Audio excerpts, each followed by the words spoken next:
So welcome everyone.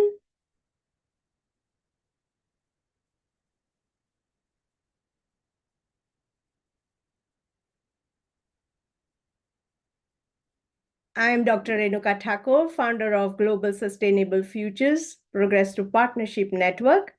And I'm very proud today to present you with the fourth GSFN Global South Summit, which is hosted by Nigeria this time.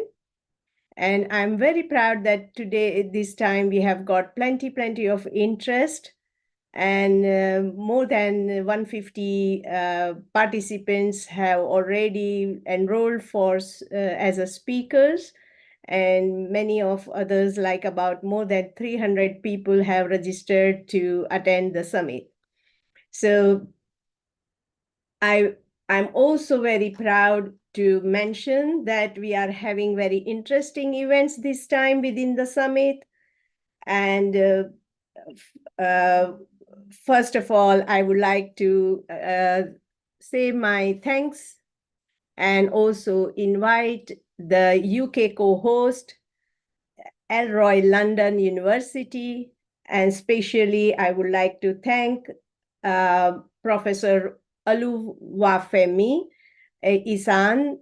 He's a Vice Chancellor of this university who has joined us as a co-host from UK. He will also be speaking on a he will give a special speech on transpersonal sustainability development studies tomorrow in the peace building theme.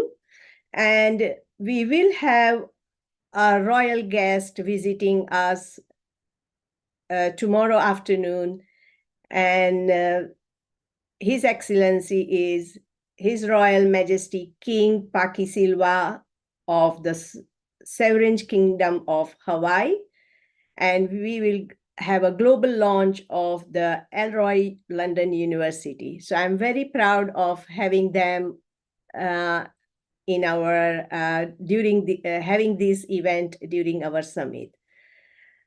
Secondly, I would like to invite and also thank our co-host from Nigeria, who is Covenant University, and particularly I would like to thank Professor Dr. Alakto Kumba Afuyantam from Covenant University. Good morning. He is saying good morning here. So thank you very much for your generous support to this summit, and welcome here.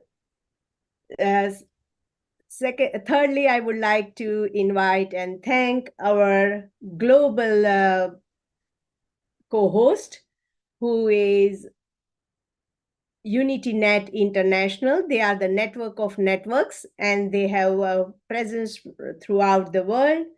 And especially, I would like to thank Mr. Lloyd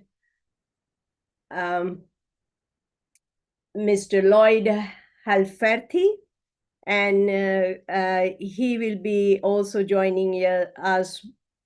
He is from Canada, so maybe he will be joining us late today, anytime. And then I would like also to invite our industrial partner, who is our CastNet International Chamber of Commerce, and they are and is led by Charles Johnson, and he's from USA, and probably he will join us late. So I'm very thankful to all of these our partners, but also our continuing partner, like they have been working, and you can find all this information on our website. Everything is updated on our website regularly, and there are plenty of other partners around the world who are joining us during the summit, and they are making this summit successful.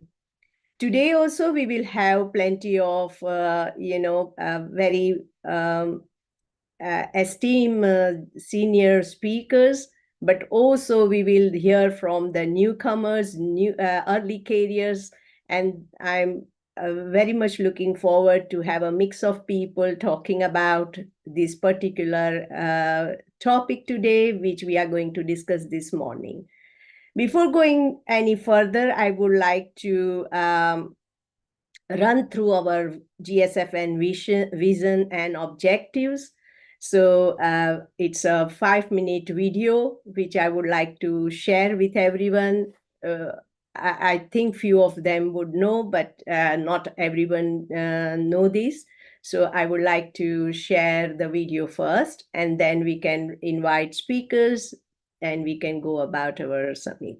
So again, thank you very much, everyone, to join.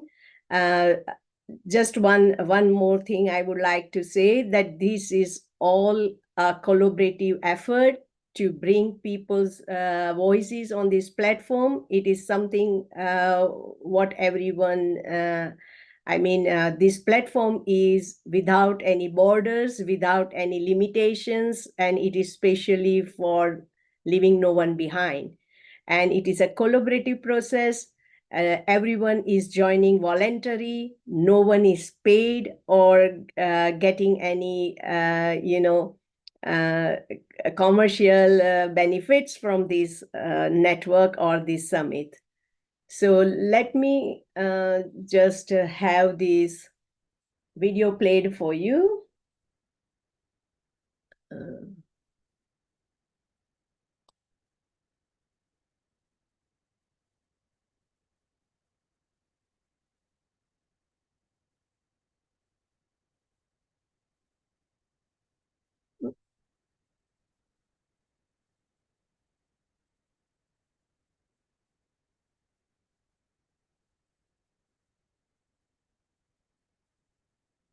Oh, sorry.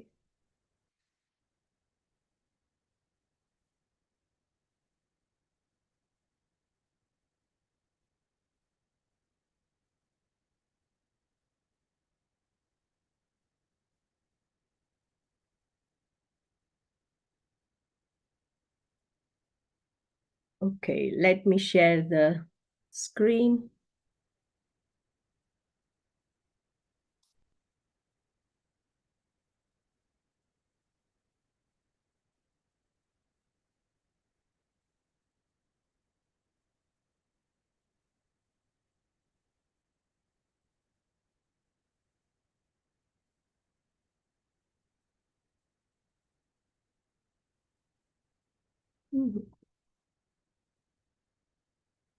One second, sorry.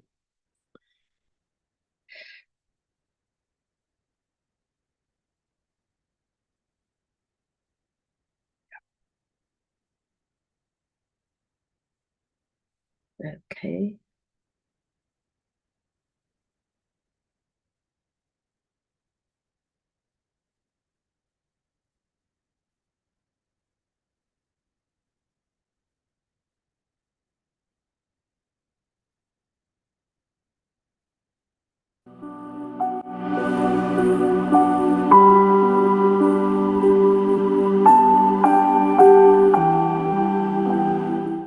Despite very significant development gains globally, which has raised many millions of people out of absolute poverty, there is substantial evidence that inequality between the world's richest and poorest countries is widening. Today, the world has become more complex, and poorer countries have experienced significant economic and social development. However, the inequalities within countries have also been growing, and some commentators now talk of a global north and global south, referring respectively to richer and poorer communities which are found within and between countries. There are many causes of these inequalities, including the availability of natural resources, different levels of health and education, the nature of country's economy and its industrial sectors, international trading policies and access to markets, how countries are governed, and international relationships between countries, conflict within and between countries, and a country's vulnerability to natural hazards and climate change. So, most importantly, researchers are called upon to address the barriers to climate science in the global south. These culturally diverse nations of global south are united by common threats to their sustainable futures. Challenges faced in creating collaborations, partnerships across national borders and academic disciplines. Through Global Sustainable Futures Progress Through Partnership Network, we want to play a leading role in creating an inclusive, collaborative, innovative, and engaging platform for early career researchers and like targeted stakeholders, including startups and entrepreneurs, supported by experienced senior researchers and business leaders, where everyone can share in their research, innovation, visualization, and enthusiasm in parallel to network success. Our fundamental objective is to create a strong research environment, building to a multidisciplinary and multisectoral team of endogenous professionals that would be capable of pursuing and utilizing participatory and integrative approaches in solving public and environmental sustainability problems.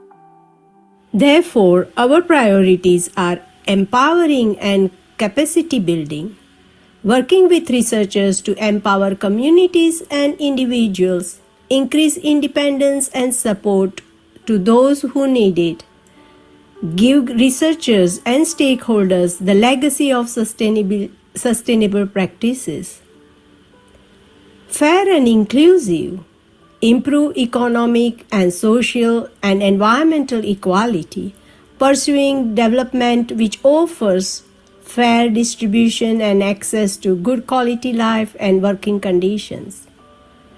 Networking and engagement provide an innovative and global-wide platform to make global sustainable futures progress through partnership network, an effective and well-connected network, transforming traditional society systems to more sustainable systems.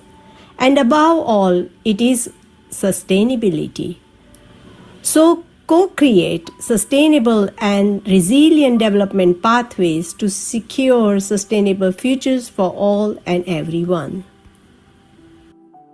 So, the key focus is mobilization and engagement, building a community of practice, creating a strong leadership, and producing a critical mass of good practices.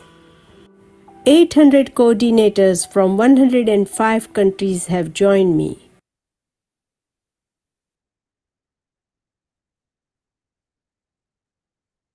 Thank you very much for listening to this. The video wall is now quite old. It was only made after 6 months of our GSFN establishment. And today we have more than 7,000 coordinators around 170 countries. So I'm really proud of the expansion of the network, but also we want to deliberately work on the impact on the society. We have plenty of different, governance structure. We have very innovative governance structure, but I won't take time for now. Whenever there is a gap in speakers and so on, I will continue telling more about GSFN and further activities. So I will first welcome our co-host from Nigeria to give a welcome speech, and then we will proceed to Jane Davidson from Wales, who would be providing her keynote, and then we will start with the other speakers. So yes, can I have you?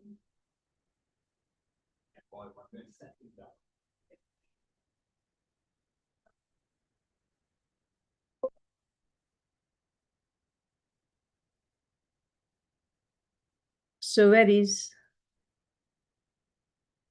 Yes, please. Olatakumba. Oh, good morning. Good morning. Please. Good morning, everyone. It's my pleasure to welcome and express my gratitude to our coordinator, Dr. Renuka Tako, for bringing every one of us together. We've had the summit in Pakistan, we had in Kenya, and now we have the one in Nigeria. We are all in for a good time, and I know that God Almighty will take this summit to greater heights.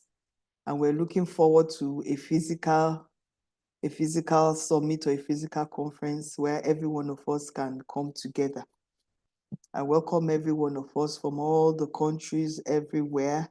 It's so good to collaborate, to see ourselves, to have a synergy, love, unity amongst us and amongst all the countries. And I know that from here, we'll go to greater heights. Thank you, everyone, and you're all welcome.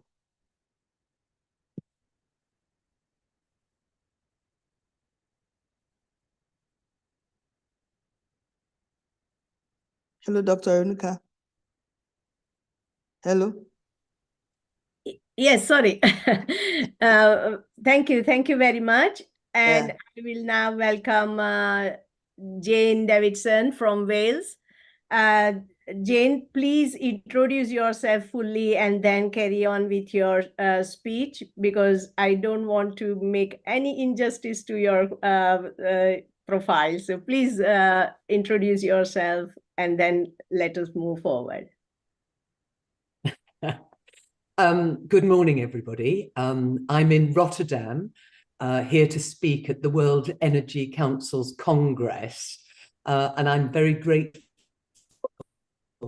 therefore, to Renuka and all of you for allowing me to speak early enough to speak both here at this very important summit with the very important work that you do, Renuka, through your network, and then rush off and go and speak in a big building in Rotterdam with 7,000 delegates from across the world, looking at how to redesign energy for people and planet. My name is Jane Davidson. I put in the chat that I'm chairing a very exciting government initiative in Wales called Wales Net Zero 2035.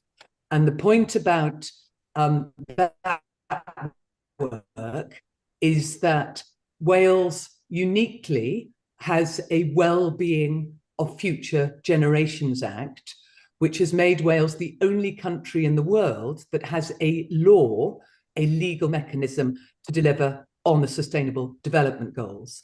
So I'm going to share my screen now and hope that my low bandwidth won't get in the way of you either hearing me or seeing the slides.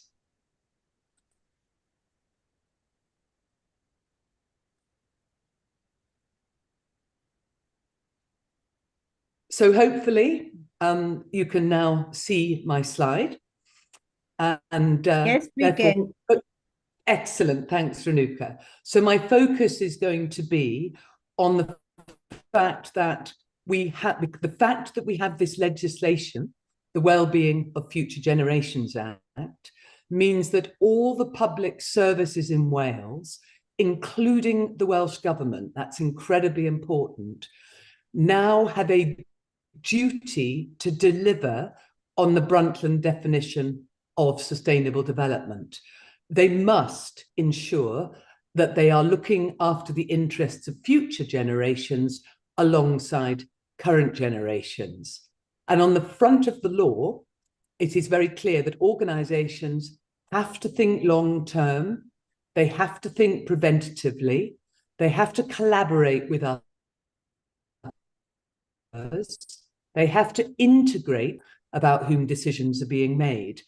And these are things that the government might say they do, but I would have to say in Wales, and I know in many other countries, that what is said and what is done are two very different things.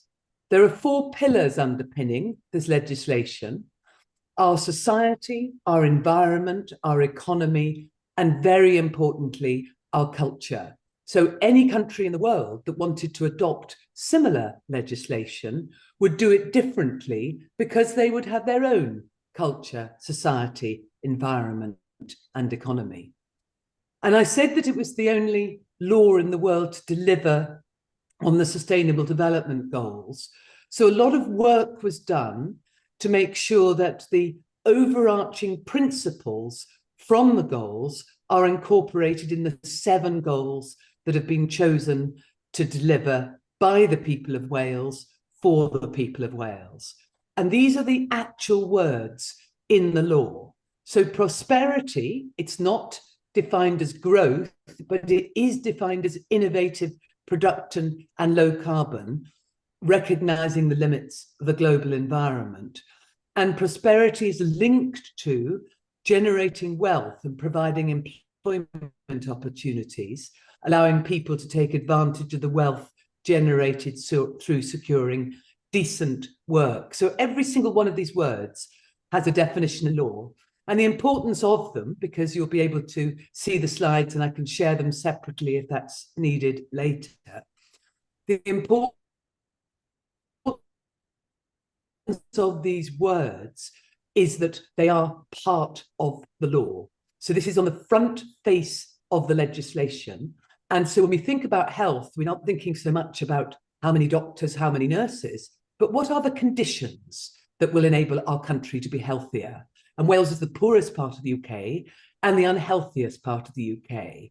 So essentially, this legislation is about thinking upstream, making a difference for the causes of the problems, rather than trying to address short-term problems, which can have unintended consequences. And because it's a law, obviously there has to be an accountability. So we have an independent Future Generations Commissioner who can hold both the government and the public services to account. We have the Auditor General who audits all the public services in Wales, who can hold them to account financially for not delivering on the legislation. And of course, because it's a law, it can be held accountable by the courts. And these are just some recent examples that I think are unusual, in the sense that one of the poorest groups in Wales are the young people who've been in care all their lives. So the Welsh government has experimented with a universal basic income, and that experiment is ongoing to improve their outcomes. There's a ban on smacking children in the interests of future generations. But also in the more traditional area, how do we change agriculture for sustainability? How do we stop digging up peat in terms of growing plants and crops, because that's negatively affecting our nature? And very importantly here, from the work that I'm doing, you'll see the net zero challenge. So without this law, I don't think we would have had this challenge. And I'd be really interested if anybody else on this call is in a country which is looking at what the pathways to net zero actually look like. We've been charged with the responsibility from the government and one of the opposition parties, between them 2/3 of the parliament, to see how we can generate 10-year pathways to net zero and also mitigate adverse effects, sharing costs and benefits fairly.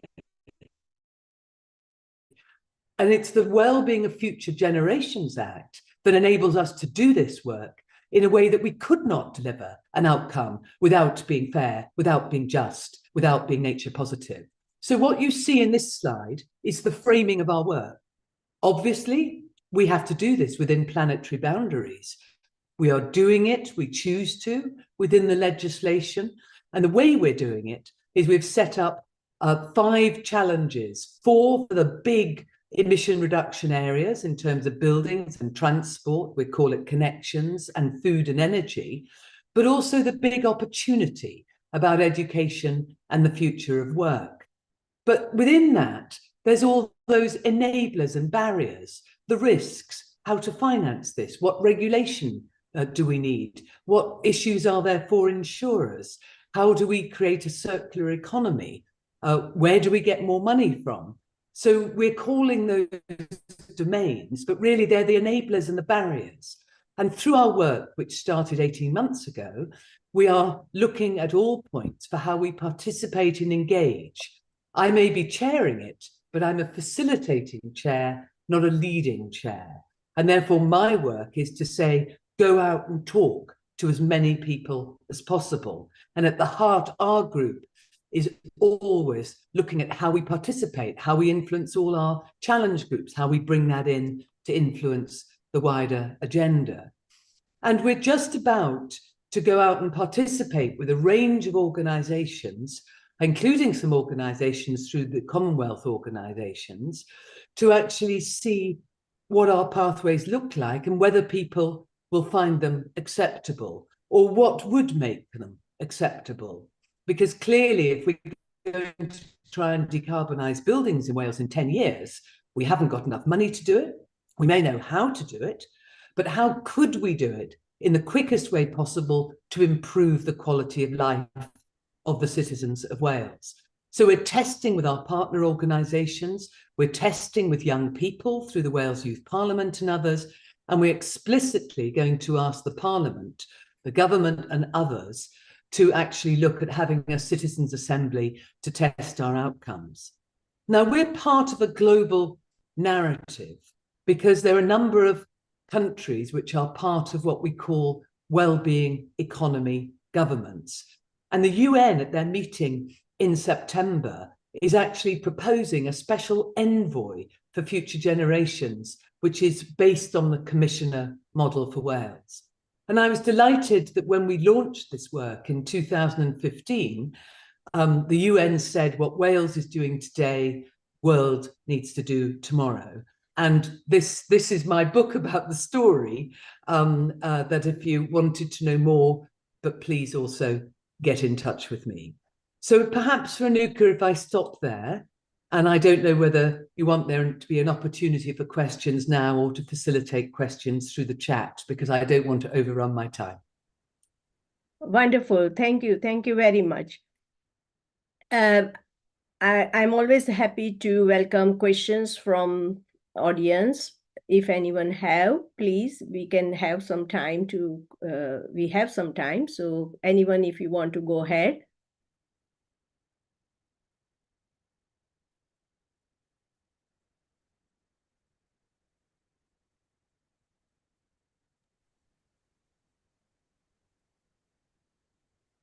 All right, I have a question. Thank you, Jane. What would you recommend? Like, because there are plenty of countries, again, who are not so worried about net zero. And I am being asked plenty of time this question that Commonwealth or developing countries have not emitted carbon emissions so much traditionally, then how they go about net zero? Thank you for that very, very important question.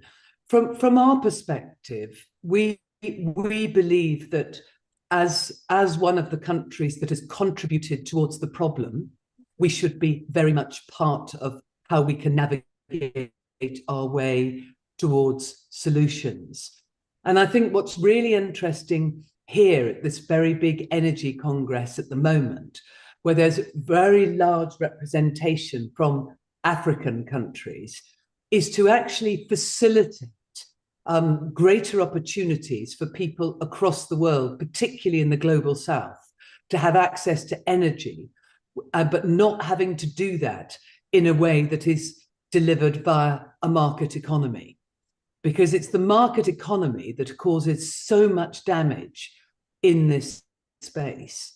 And I think in the context of net zero, of course, most of the countries on this call, if we looked at their ecological footprints, they would not, in terms of their populations, be contributing in any way towards the problem. So I'm very much coming from the view that actually we do have to have appropriate recompense. We do have to take on the obligation in the global north to make sure that we bring down our emissions as rapidly as possible, according to the science, to help the whole world be a safer place. And I believe that the kind of network that you have here is going to be critically important in bringing young people together, entrepreneurs, academics, people like me who've been politicians and are still passionate about acting positively, how we all try and work together to make sure that it is not the global south that carries the burden of the problems that have been created by the global north. Thank you very much. Thank you. May I add something? I generally say that, the global south has an opportunity to become a solution to this, solution to the net zero. And they can be a part of the same net zero journey. And, because it is also something that when you do not have resources, you are having environmental impact because you are using those resources from the ecological capital, and we need to replenish that anyway. So it is about like what you have and how you are maintaining that. And so probably the net zero is contextualized to the location and the geography of the and the culture and other capacities of that particular place and people. So thank you very much for enlightening us with your... Yes, please. Yeah, sorry, if I can just pick up the one point from the chat, because I think it relates very importantly back to your last comment. Can net zero be achieved through waste materials? I spent 12 years as a cabinet minister in the Welsh government, and my particular focus was on both education, education for sustainable development and global citizenship, and then subsequently on environment. And one of the things I was able to do was to be the first country in the UK that took away carrier bags. And then, very importantly, we introduced regulations to create net zero waste by 2030. Now, and sorry, net zero waste by 2050, but a substantial reduction, nearly 90% reduction by 2030. We introduced that in 2009. That now means Wales is one of the best countries in the world at recycling. But the point is, these things take a long time. So actually, if we're going to use government regulation to deliver outcomes, then we need to do it as soon as possible and then create the opportunities to make sure that there are reductions required every year so that we can lead to better outcomes. And I think that the lobbying power of a network like this on all those countries that have agreed to deliver on sustainable development goals by 2030, who are legislatively bound to deliver on the Paris Agreement, there is an enormous opportunity at the moment to really influence countries to behave better and act faster. And I feel really privileged to be taking part in this morning, and we'll join you for another half an hour. And therefore, anything that comes up in the chat, I can respond to. Thank you. Thank you very much. I think there is a comment by Dominique also. Do you want to take the floor and speak, Dominique? Yes, thank you. Yes, I can speak. Yeah, I've got a concern actually, because we're talking a lot about what we can do by 2035 and so on. But nobody, and especially in the political arenas, nobody is talking about the mitigation of how we're going to manage the impact of the environmental challenges we are going to have in the future. And by that, I mean, if we are facing with population displacement because of floods, because of lack of water, drinkable water, because of, heat issues, which may make life in some parts of the world impossible. How are we politically going to do that? Are we going to actually take on board the displaced population? There is today, and I think I'm right to say that, I haven't seen any discussion about this, but which means that when this is going to happen, is going to be a conflictual issue, which could lead to violence, wars, and so on. So my question is, why is this issue totally ignored? And what can we do to make sure that governments recognize this issue and start looking at developing strategies to manage those issues?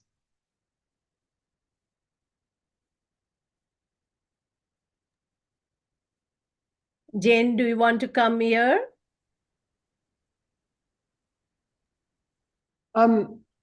Yeah, all I would have to say back is there are so many things, Dominique, that are being ignored in this debate. And there are so many areas where there will be a lot of unpredictabilities. And if we look at the IPCC reports, they give us the sort of generalist area in the middle.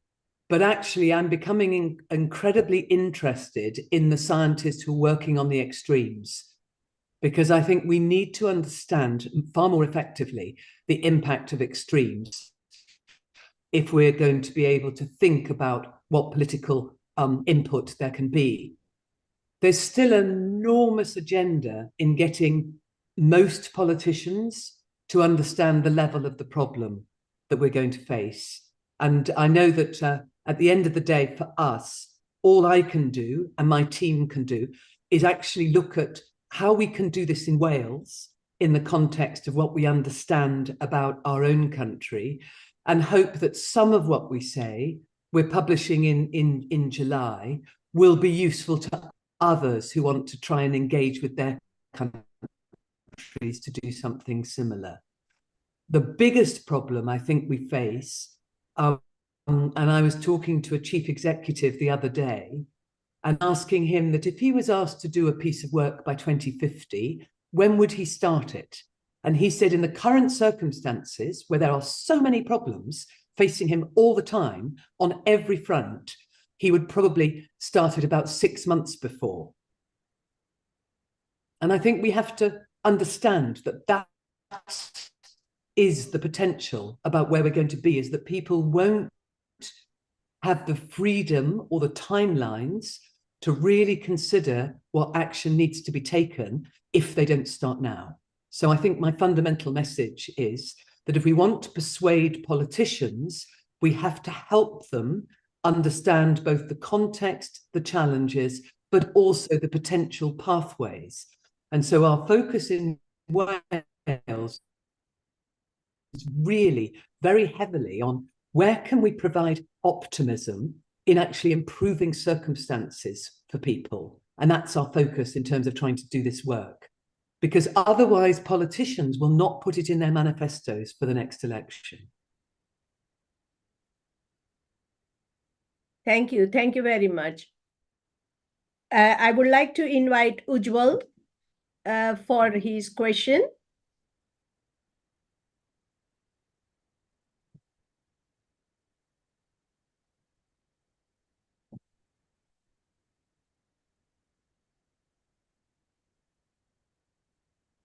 Ujjwal, would you like to take the floor?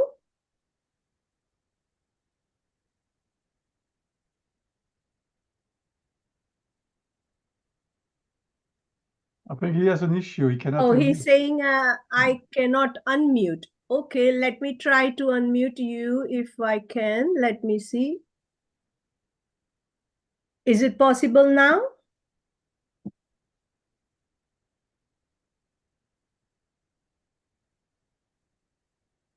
No. Oh, that's strange.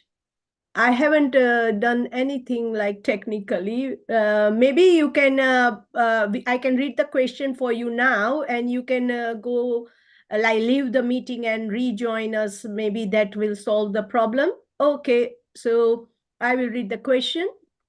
I have a question on how can we ensure that marginalized communities in the global south are not left behind in the transition to net zero emissions?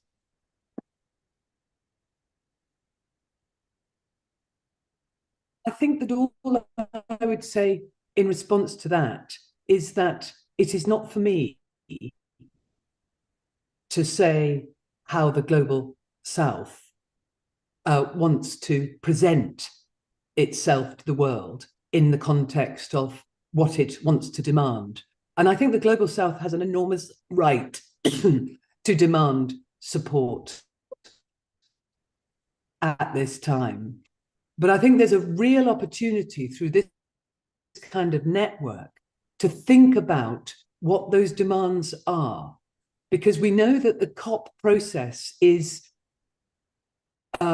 difficult because so many countries want to put so much of their own language into the outcomes. And I think that as it gets tougher, I think that it will be very helpful for all of us in the context of being very, very clear about our asks. A network such as this can make asks incredibly clear in terms of the focus on sustainability. I think I'm, Wales is a little country, 3 million people, 10 million sheep. And one of the things we'll probably have to say in our report is reducing the number of sheep. But I think we are acutely aware that in terms of ensuring food supply and others, that we know the very practices which have contributed to our food supply up to these dates are the very practices that are killing the very nature that we rely on. So I think it's how we can look at this in the round as a global citizen and how we all learn from each other. And the value of having legislation like the Wellbeing of Future Generations Act is that actually it forces the government and all the public services to behave differently, because they now have to think preventatively, they have to think long-term, they have to collaborate with each other, they have to integrate outcomes, and they have to involve people about whom decisions are being made. And I think that actually it's that sort of agenda which will actually help change the way that governments and their people interact for the benefit of all of us. Thank you very much. I will have to jump off the call now. Thank you very much, Jane. You have done a lot of justice to our conversation today, so thank you very much. I also have like a bit of different perspective for the regulations. Regulations are there for meaning. Unless people don't understand the responsibility also towards that regulation, I think it is the people's part as well we have to play when we have these regulations. So thank you very much for your insightful these all perspectives, and thank you for here we have one hand raised. Yes, Ambassador Itop Obong, please take the floor and speak. Okay, thank you very much. I don't know whether I'm loud and clear. Yes, you are. Thank you. Okay. I want to appreciate Mr. Jane Davison Wells for her presentation. But the last question that the way she responded to the last question and the way the last question was asked is the reason I'm coming in. Is the reason that I'm coming in. Trying to achieve net zero in Africa is a problem for Africa, and because of the lot of exploration that is going on in Africa. The expatriates that are coming into the continent and exploring the continent without recourse to environmental degradation that this exploration had caused is the major problem for Africa. I think that is the reason the question now comes, what support is Africa going to get? Because Africans on their own have not contributed so much to the GA's emission, except the expatriates. Some of them are on illegal mission, moving into the country, ripping the country of all the natural resources, thereby producing greenhouse energy and releasing them into the atmosphere. So there's no way we're going to want to fight to gain or to achieve net zero in Africa. We are going to be fighting the foreign powers that have, given this expatriate backing to come in. So Africa alone cannot do it by the reason that our natural resources are of global interests. That's the problem. And the global interests that are coming in to explore these African resources have paid no attention, little or no attention to, the environment. So that question must be, properly looked at in that light. What is going to be the support? Can the global influence begin to be talked to? Can there be a regulation? If you're going to this place, this is what you need to do. I mean, something has to be done, because Africa is not alone. Africa is being exploited by the outside world. And I think help should also come from the outside world. Thank you.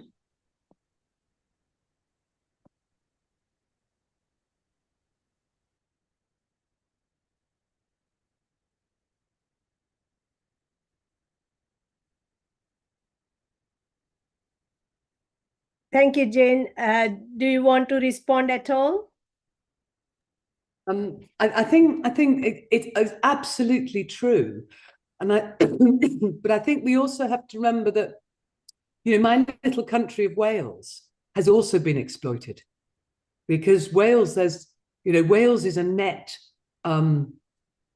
exporter of energy. Wales was at the beginning of the Industrial Revolution. None of that money came to the people of Wales. So there are lots of kinship across the world from countries where the market has exported, the powerful has exported, and they have left people behind. And part of the reason that I'm so passionate, as somebody who actually grew up in Africa as well, part of the reason I'm so passionate that people who have not contributed towards the problem are not damaged by the solutions. We have to hold those people who carry on extracting to account, and we have to make sure that our politicians do justice to that. And now I really will have to go. And I know you need to go. Thanks very much. Very enlightening first hour. I think we will take this enthusiasm throughout the summit. Thank you very much for being with us.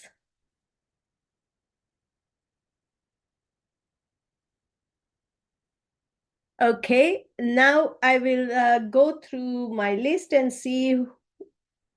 And I would like to just announce here that please mention in the chat that you are ready to speak, so we can take note of it.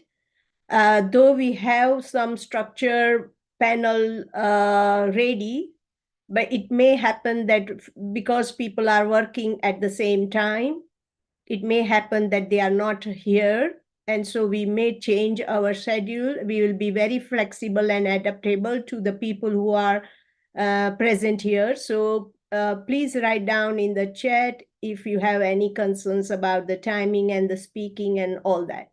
So thank you very much for that. Now we have here, just I'm looking. Do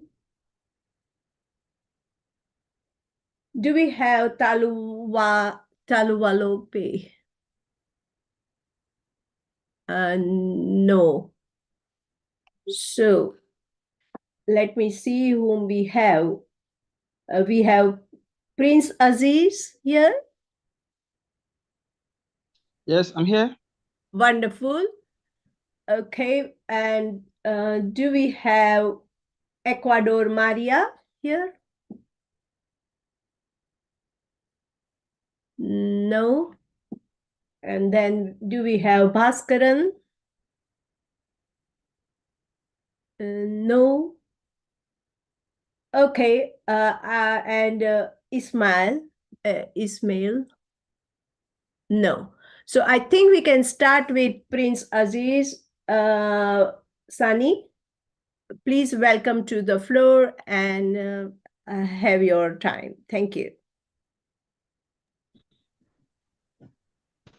Thank you so much, Dr. Renuka, and good morning to you all from the other co-participants across the globe. My name is Prince Aziz Loronishola. I'm in Nigeria. I work in the government sector of my country under the Federal Capital Territory Administration, Satellite Town Development Department. Specifically, I work in environment sections. I've been in the government job in the last 22 years. It is my pleasure to be here to join this important program today as one of the guest speakers regarding decarbonization, leaving no one behind across the globe.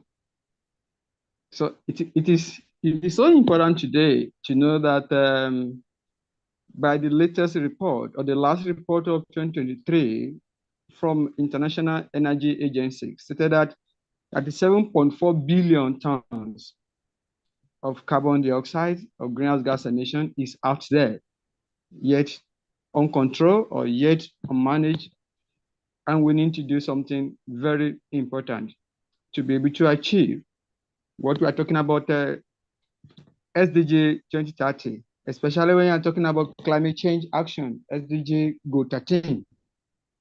When you're talking about decarbonizations, we need to do a lot more to be able to move from where we are to where we want to be in the nearest future. Everybody is talking about the future generation leader, upcoming leaders. We have to start talking about the current generation leaders because there's going to be transition. If you are not getting it right today regarding climate change, the future can also not get it right because you are going to transit, you are going to transfer power today. And when you are talking about the current generation leader, you are looking at people from 30 to 50. The other generations, you'll be talking about 16 and above. But when you're talking about the incoming, maybe 30 and below, what are we doing currently? Because we are the most affected. We are the current generation leaders. And we need to do a lot to be able to get this thing right. So take, for instance, when you're talking about the decarbonization project, take agriculture as an example. This is where we are not doing a lot. This is where we are not doing a lot. We need to do something spectacular in this regard. We need to start looking at the issue of agroforestry. It's one of the measures we can adopt globally, Africa and across other continents when we're able to study our climatical condition effectively. That is one measure we can use to decarbonize the world. Decarbonization, agroforestry. How many people are going to this? How much of technology do we deploy into this? Are we doing it manually? Mostly in Africa, majority of the continent and the citizens do it manually. That cannot help decarbonization. So we need to go into more agroforestry, more plantation, more forestry.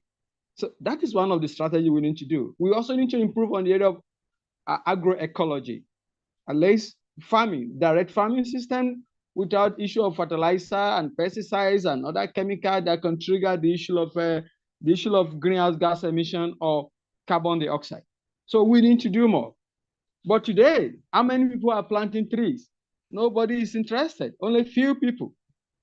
Government is not taking the right action in that regard, but we are focusing more on industrialization, on urbanization, cutting thousands of trees out there. Nobody is talking about replacing them. For us to be able to get it right, we need to go back to that board where we left it before. We need to pick it up. Today, if you plant a tree and it matures to a bigger trunk, the trunk of tree can take as more as 25 kg of carbon of the premises, of the planet. If you cut one tree, you have ended up in releasing 25 kg of greenhouse gas emission or carbon into the air. For us to be able to take off at least tons of carbon outside the world, outside the planet. You need to plant between 30 to 40 trees annually. How are we doing this? We are not doing this enough, but we are cutting more. We are taking more off. Come to Africa. Energy is a problem. People want to cut more trees to generate energy. This is causing deforestation. Who is addressing energy crisis in Africa? We are left at the masses of ourselves. Somebody just wants to cook food in that rural community and heat. But for you to be able to prepare your food, you need energy. They go into the bush and cut those trees. You cannot stop those people cutting the trees for cooking without providing them with alternative. This is a global problem, and we need to start to look how can we address it. Come to Africa. I'm from Nigeria. Come to Nigeria. Go across the country and do your research. You will see thousands of charcoals out there. How do you make charcoal? You make charcoal from the tree you cut down from the bush. Who is coming to replace those trees? So this is approach that we need to look into. We need to promote agroforestry, agroecology, afforestation, and be able to track them effectively. This is another line of employment opportunity. It is not until you build more industry that you think is an employment and you are going to generate more economy. So we should also not forget that people are cutting timber from the forest for industrialization, for the production of cotton and other items. How many people go to the forest and replace the one that have been cut off? We are busy much as an organization, as an institution, as a government, global community. We are designing climate change policy year in, year out. But those policies we have designed and the regulation, how much more have we implemented them? What is the result? Who is giving us a kind of annual inventory data report on greenhouse gas emission? So how are we evaluating it? What are we before? What are we now? But year in, year out, we said we are working, yet the greenhouse gas emission keep increasing out there. We need to do more in that particular sectors. Coming to the issue of fossil fuel, almost every country want to exploit gas, want to exploit fossil fuel and exportation and importation. We have not also taken the cognizance of the impact of this on the ecosystem. So people who are doing this exploration or refinery, oil and gas sectors and coal, they have to pay for carbon credits. Allow the other continent to invest on carbon credit. When you pollute the environment, you pay more to recover it back. We need to hold these people accountable under polluter pay principle or under what you call ecosystem recovery principle. Some people need to do more to ensure that we are able to undo this. We are able to do this to ensure that other carbon credits, we have people who are able to invest in plantation of trees across the globe. Our forest reserve is able to conserve because maybe Africa has a better ecosystem, a better energy system, but we are at a disadvantage because we want to grow the Africa, we're exporting more. The Africa keep getting polluted every day. We are doing little on this regard. This, I will urge those who have industrialized, who are emitting more gases to the environment, courtesy of industrialization, courtesy of globalization and urbanization, to come and invest more on carbon credit projects. The issue of waste management is a problem. When you're talking about the waste management, you need to visit Africa. I can tell you from Nigeria, with a population of 230 million, is one of the factors contributing to greenhouse gas emission. We need to go into, because we are talking about sustainability, decarbonization and sustainability. We need to start improving on resource recovery and recycling system to be able to take much of this carbon. Go to the agricultural waste, where people are burning a lot of agricultural waste. Take from rice straw or rice chaff from the farm produce. How much more of this do we recover? They burn it up annually, not just in Nigeria, even in Thailand, in Asia, in America. We need to recover this and reproduce it and recycle it to be a useful item. We are not doing much on this. We are not interested in direct resource recovery, direct harvest. The agro-allied waste, what are you doing with them? This M1000, you need to go and look at what do you call it? Rice shaft, rice straw. The level of methane and greenhouse gas emission that come into the planet on an annual basis, and see whether we are doing it right from that regard. We need to do more in waste management. Plastic waste get burned out there naturally. Go to dump site, you see open methane, greenhouse gas emission, trigger fire unnecessarily across further dump site. We are not doing enough in that area. If we want to get it right, we want to talk about the decarbonization. We have to start what we call sorting of waste from the source, recovery and recycling system from the source. We are not doing enough in this area. Majority of second-hand activities is being pushed to developing countries, thinking it's going to be the end user. We are not doing the right thing. If they are the end user, they are also aggravating the impact of climate change and releasing more carbon. So we need to do much more in the area of resource recovery. People need to come on board and invest on waste management. If you need to get it right, not just in Africa, but across the globe, we need to do more. We have low system in that regard. Also, I want to talk about the issue of the transport system.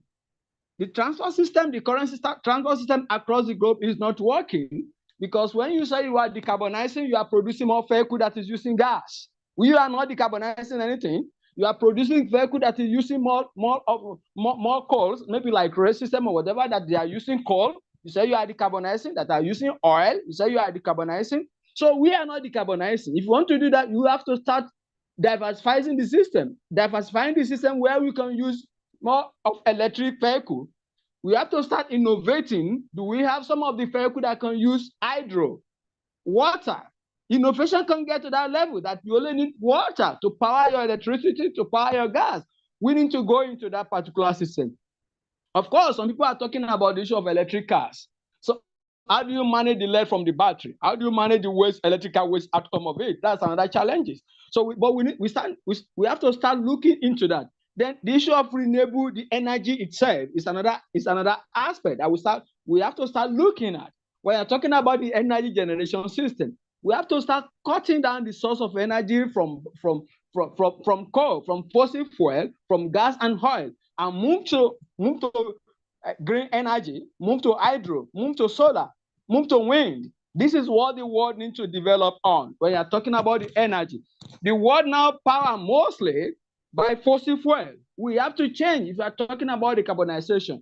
Look at what is happening in the air now. The flight system now, if you want to fly now, I think there's little change you have to pay for polluting the air, because you are flying on air. You are using airplane or whatever to go off air there. You are paying little for polluting the air. We have to start implementing the same for those who have industrialized this world, who feel that their priority is about economy. Their priority is about employment. Their priority is about gain more profit, but their priority is not about managing the ecosystem. If we have to fix it, we need to go back and implement what we call polluter pay principle. The quantity of emission, carbon dioxide, greenhouse gas emission you emit or you release to the planet, we also determine the amount you are going to pay back into the system in form of carbon credit. Let people go out there to go and improve the forest that can absorb some of this carbon. This is what we need to do differently. We're also talking about the enforcement. You know, you need a political will if you want to do accurate decarbonization in this world. You need a political will, you need good leadership, you need good governance. Yes, there are a lot of policy, there are a lot of laws. I want to tell you currently, Nigerian government has been able to put in place National Climate Change Policy, 2022 to 2030. It is then in place. We also have National Council on Climate Change. That is what government is doing. But what is the impact of the implementation? That is why we're having challenges. If the government in leadership in power across the state and local community are not much interested in you enforcing this policy and the law, it's going to fail definitely. This is where we're having issues. We have policy. I traveled to Japan in 2017 to attend a program.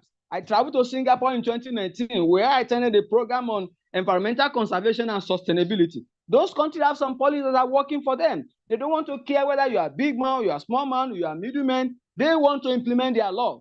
But in developing countries, it's not working. You see some of those big hierarchy people, they fail the law. They don't want to comply with environmental regulation. Do we need to start doing something differently in this area? That is what we need to do. If you are talking about decarbonization, you can only decarbonize by the time you invest in agroforestry. Stop cutting the trees. But in Africa, for you to say somebody should stop cutting trees, you must provide an alternative for me to cook food and to heat. In 80s, in 90s, in Nigeria, we don't have the quantity of charcoal we are having on the street today.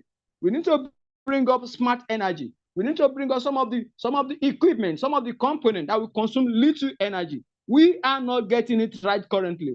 Very soon they will be talking about climate change 2024, climate change 2025. Before you know, 2030 is here. I don't see anybody achieving SDG goal 13 on climate change the way we are going currently. For now, I will have to pause here and break here. If there are other contribution or question for me, I'll be glad to respond to it. Thank you so much, Dr. Renuka, for giving me this opportunity to speak. Thank you so much. You have touched on plenty of points and very interesting talk in a sense of, you have gone through all the complexities that we are facing. Very thankful for this presentation. I would like to invite Jude to ask a question.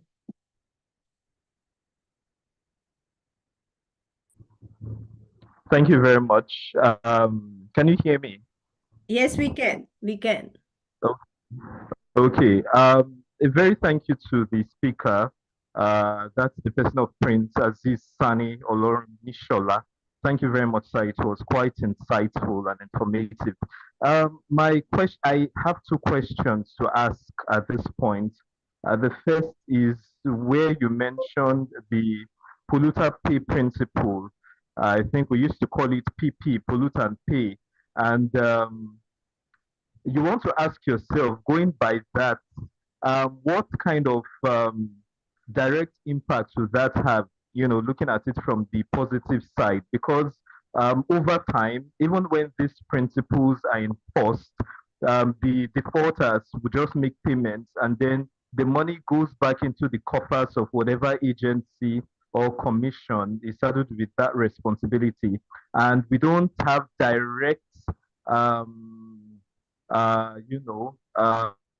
solution to whatever damage would have been carried out. So I don't know if that is something that we should continue to go by, because apart from the lackadaisical attitude of the people we have been having over time, taking up that responsibility, they just parry themselves as though they are sanctioning defaulters, collecting money, and then those same defaulters go back into committing the same offense, and then they come back to collect more money, and the money just goes into thin air, and the problem is still there. So I don't know if we can have a better solution to these challenges that we have just highlighted. Then the second question has to do with recycling. I mean, you have just mentioned that in terms of knowing how to recycle all these, you spoke about the rice shaft or something. Where I see presently, I have a summit not so far from my place. I actually live in Nigeria, those states precisely, Akure. And there's this summit, people come around to pick the sawdust, which is like, what comes off the sun woods. Okay. They resort into burning this sawdust because it is almost useless. They don't use it. The people who even come to pick them, they just use them to cook. And that's an emission of carbon dioxide into the atmosphere. And they don't really understand how to use these things into maybe creating furniture, recycling it to do stuff. You talk about this padding that they use in building construction, which are essential components that should have been used as an alternative material. When you talk about building materials, which are essential for construction components, these things could have been used, but because they don't know how to maximize all of these things, they just burn them up. So I don't know who we can charge at this juncture to educate people. You mentioned something on having investors come in to train people on how to maximize some of these items. Okay, so how can we go about it? Who should we talk to or charge or cheer up to, take the bull by the horn and then get people educated and enlightened on how to maximize these things? Thank you very much. Thank you so much. Thank you. That's a beautiful question. Like I said, when I was in Singapore in 2019, the program was on climate change, environmental conservation, and sustainability. I was on scholarship. It was sponsored by Singapore government. I was given that scholarship. I applied and I got it. So after the theory, we always goes out. We went to a place called Marina Barrage. where they show us a lot of exhibitions how Singapore got it right.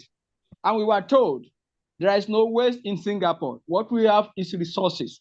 But we are trying to help the developing country to get it right, just so that our ecosystem will continue to be clean. If the neighboring community and developing country is not clean, then Singapore might end up in polluted. And that is why they are supporting the developing country. And I think we can get it right. Polluter pay principle, we need to work on our policy regulations. We need to work on our regulations, the law.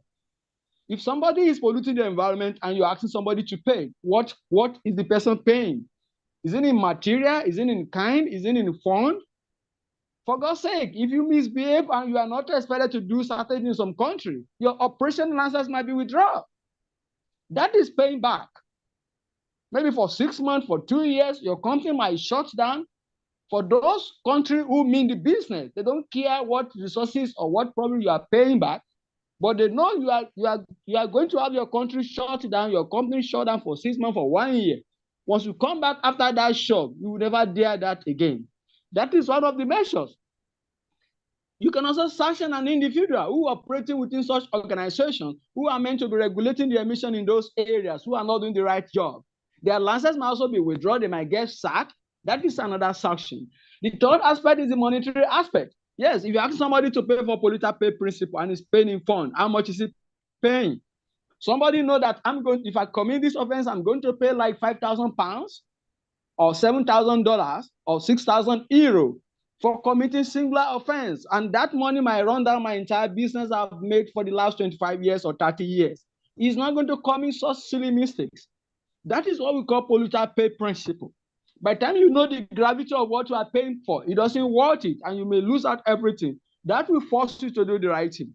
So if you're also paying, that money, it may be recovered back to the authority, to the government, or to a particular institution set up by government. The money is not meant to be spent. Somebody has polluting the environment. You have to plug that money into carbon credit. Yes, by virtue of what we see, we realize that this person has cut just 2 trees. That 2 trees you have made you to release more like 50 kg of carbon emission to the atmosphere. How do we recover it back? Go and plant more trees back. And that investment, that resources, that money you recover from polluter pay principle will be taken into those projects. The issue of polluter pay principle resources that is being recovered from you can be used in the area of smart, in the area of clean energy, like renewable energy, like wind energy, like solar energy, just to discourage aspect of fossil fuel. That money can also be plugged back into transport system. Now we want to reduce the lesser cost of gas, petroleum, oil, and coal. We are taking such money into the electrical vehicle, hydro vehicle. Depends on the technology you think you are using to combat the climate change in your country. That is where the polluter pay principle goes into. Coming to the second question that has to do with the recycling and burning of waste or industrial waste and the rest of it. What we need to do is resource recovery. When you are enlightening people, you are educating people, you don't need to burn, you don't need to do this, you don't need to do that. But you are not able to provide an alternative or solution to what people should do. Your advocacy is going nowhere. That I've done it, that I've seen it for several years. When you are telling me not to do this, you are telling me the right thing to be done, but you are not there to support me to achieve that the right thing. You ask me not to burn, I've sent us that what up to 10,000 tons in my factory as sawdust. And you're asking me not to burn it, but it's becoming a waste, it's becoming a burden that I don't have space in my compound. You have to come and pick it up, or come and buy it from me, or come and take it away from my compound for free. If you are not doing that, your advocacy is not going to help, because I just want to get this out of my compound. And that is why people are burning. In that regards, that is why we need to promote more investors. We need to have a kind of bilateral relationship with international community, international organizations, who can help the government, who can help the institution across various countries to invest in this area, where they can recover some of these resources. I know the sawdust or the rest of them, they are organic products. You can recover them and go and use to make a kind of eco product. That's what we call eco product, either from the furnitures, from the plate, from other way, from the, what do you call it, from egg, from carbon paper and the rest of it, because they are product of furniture. You can read to other factors. But if there is no investment, there is no industry, there is no company, the institution as a government is not coming up to recover this, and you're asking me not to burn, My friend, you are joking. I would rather keep this in money and let it off my environment so that I can have more space. So we need to bring more international partners, more investors, more individuals. We also need to do more in the country. That is why our research is very important. We can also do some of the videography of this area by virtue of our research and release it to the world. We release it to the world, not because we are condemning our government, we are condemning our institution. We release to the world to let them know we have this quantity in this country. We need you to come and help us and recover them and recycle them and put in your money in there. You are going to recover your resources. That is going to help. But if we are saying it, we are not talking, it's none of my business. The world is not seeing the problem. You don't have data about it. The world is not seeing the problem. That is not going to solve the situation. We need to keep talking. We need to show the world this is the problem and this is the solution. Bring in money and let's see how government can partner with you to achieve it. I think with that, we'll get some extensive and important results for the country. Wonderful. Thank you. Thank you very much. Very much. So if there is a quick question, then I will invite Ambassador Itob because we have a request from one of the speakers that they need to leave, so they want a floor to speak. But please go on with your question. Thank you. Okay, thank you very much for this opportunity. I'll be very quick. Thank you, Prince Aziz Sani. God bless you for your presentation. And thank you, everyone. Sitting down here listening to you, sir, I think whatever solution we want to prefer as per how we are going to achieve net zero, it has to be sustainable. You know, in our country, in Africa, we are living a very sustainable lifestyle. But the problem we're having is because of the intrusion of the foreign bodies. For instance, the Singapore that you were just talking about, those ones, their production of carbon is through, industrial sector. While we here in Nigeria is by burning fossil fuel through maybe cars and all that. But we are going to cook, like you have mentioned, we are going to cook. And we have to cook with firewood. Now, even though our population is surging, is growing, cooking does not really take so much of firewood than exportation of these briquettes.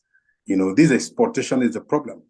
Now, the logic now is that those who have achieved urbanization and civilization, and they don't have forests, are now beginning to look into Africa to pick forest from there, to deforest the place by asking us, because of our,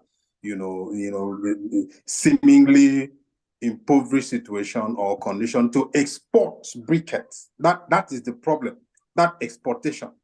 So people now are asking us to bring briquettes in tons. So because of that, now we now enter into our forests, cut down trees, try to produce these charcoals and export them out. So this is one thing that our regulation, thank God that you're speaking and you're from the government sector, something has to be done to regulate this thing. Thank you. Let me cut short. I don't want to take other people's time more. Thank you. No, just a quick one to respond to what you have just said. Though it wasn't a question, it's a contribution, but I want to add to it. Just a quick one. Yes, those who are doing exploration and exploitation, it's an investment.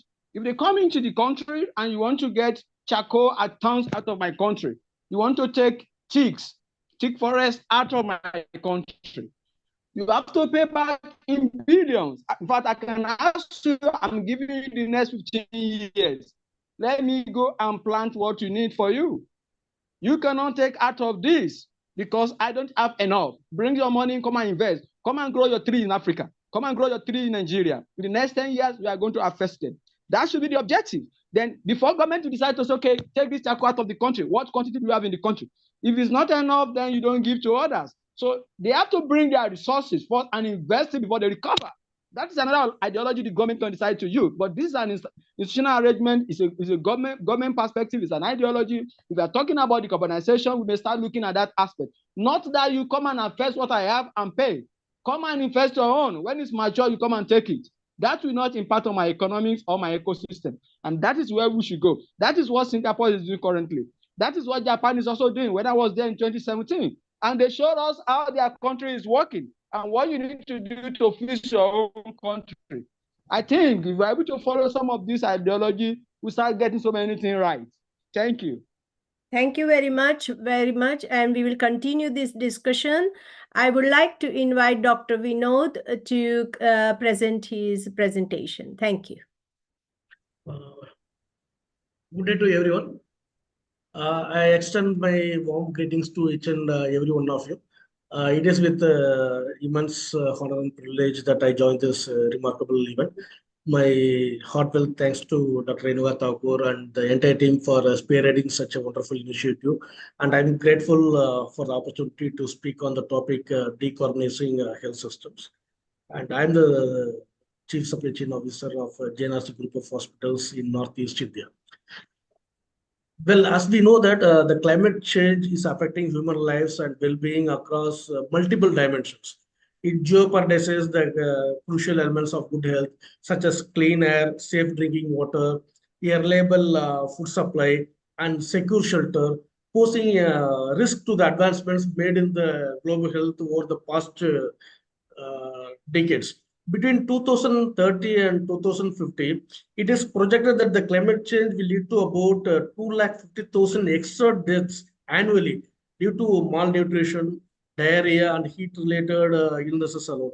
The direct financial burden on health is estimated to range between US dollar 2 to 4 billion annually by 2030. So the regions with the fragile health systems, predominantly in the developing countries, will face the greatest challenges in the coming days in adapting and responding to these impacts without any external support. The climate change impacts the health system by emitting the greenhouse gases, and these health systems face substantial challenges from climate change, including the power disruptions, I can say, which is caused by extreme weather events like flood, fires, necessitating their resilience to the climate pressures. Additionally, the health workers are susceptible to the effects of this climate change, potentially affecting their workforce capacity also to meet the demands. According to the recent study, the healthcare sector is responsible for around 5.2% of the worldwide emissions.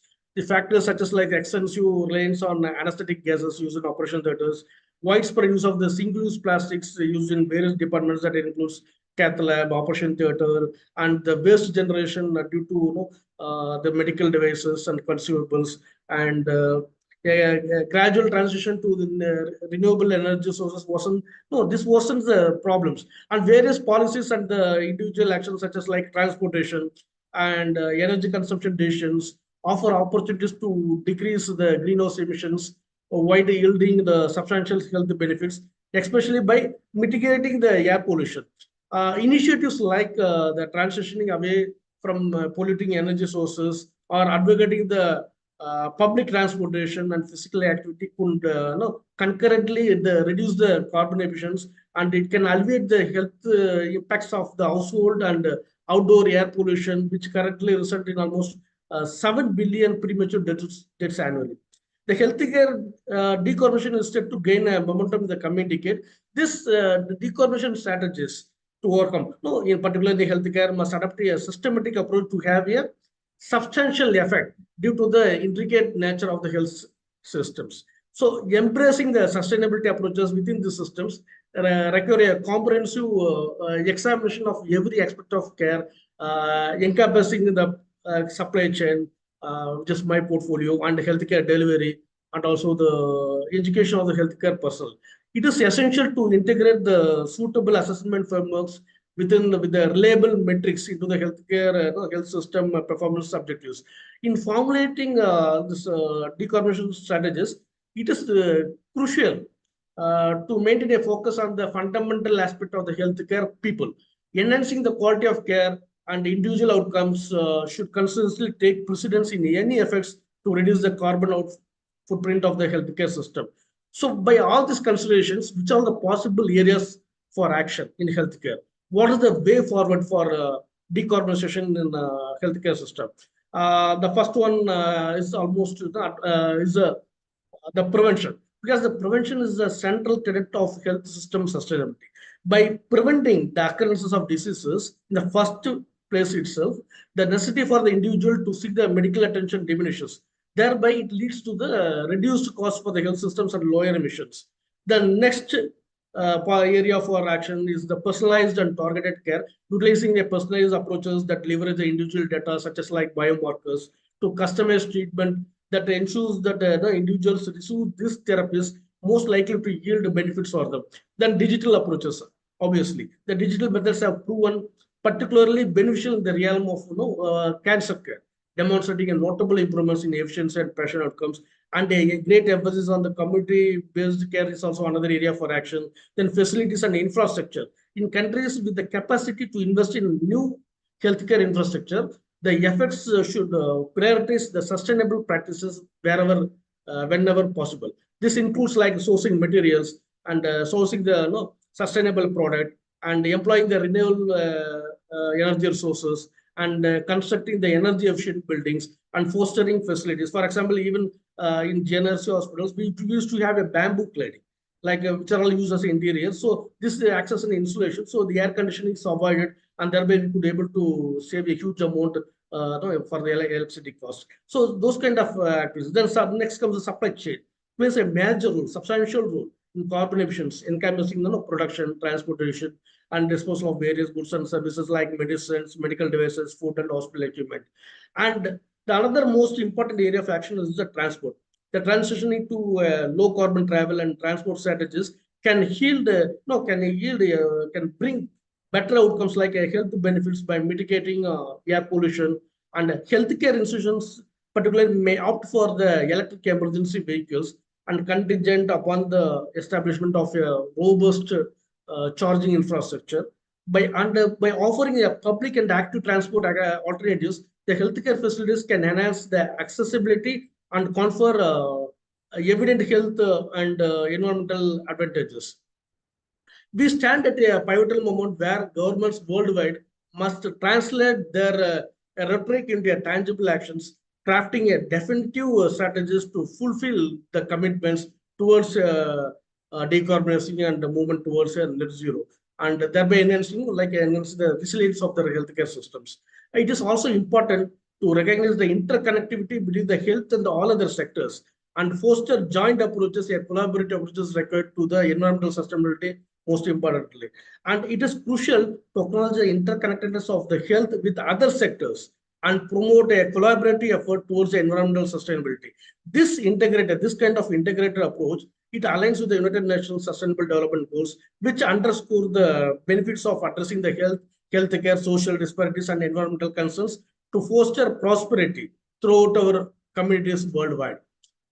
It is crucial to account for the unique healthcare landscapes within each country while fostering a collaboration between various sectors and also engaging closely with the local communities. Our aim should be to align these endeavors to directly enhance people's health and well-being, ultimately fostering the increased social and economic prosperity. The rise of telehealth services is another important area which highlights how the digital consultations can effectively curb carbon emissions linked to the patient transports. They can avoid unnecessary transportations. And through telehealth services, they can obtain all the required services while adaptation of the digital health records substantially decreases the paper consumption also. And also the artificial intelligence is revolutionizing diagnostics by simplifying the procedures, enhancing the diagnostics accuracy, and also the minimizing the unnecessary intervention also. And Indian context, in the Indian medical institution like AIMS, All India Institute of Medical Science they have started incorporating the environmental health and sustainability topics also, thereby acknowledging the role of the healthcare professional in combating the climate change. Also, the future embassies should target suitable substitutes for the critical items. And in conclusion, I would like to say that the imperative task of decarbonizing health systems is not merely a goal, but it is also a necessity for our collective well-being and the preservation of our planet. By prioritizing the renewable energy sources, implementing the energy efficient technologies, and adapting the sustainable practices, we pave the way for the healthier environments and communities. This journey towards the decarbonization requires a collaboration, as I mentioned earlier, across all sectors, stakeholders, innovative solutions, and the unwavering commitment from healthcare institutions, and particularly the policymakers and also the individuals alike. Let us continue to strive towards a future where the health systems not only heal, but also nurture a sustainable world for generations to come. I genuinely conclude my talk by wishing, I would like to express my gratitude to Dr. Renuka for the dedication and commitment shown in advancing this initiatives, discussions, and deliberations, such kind of discussions. Once again, I extend my heartfelt thanks for hosting me and offering me a opportunity to share my thoughts and perspectives. I am confident that through such initiatives, we will collectively work towards making our plan, one of the only planet, one of the only hope, a better place to inhabit in the days ahead. Thank you. Thank you very much. Thank you very much. Very, very interesting, and especially from the healthcare center, from the healthcare perspective, it's very innovative. I mean, it's not commonly known to people that we have to work in all the sectors for this, your sustainable development goals. And so thank you for having your talk here. And do anyone have any question for this?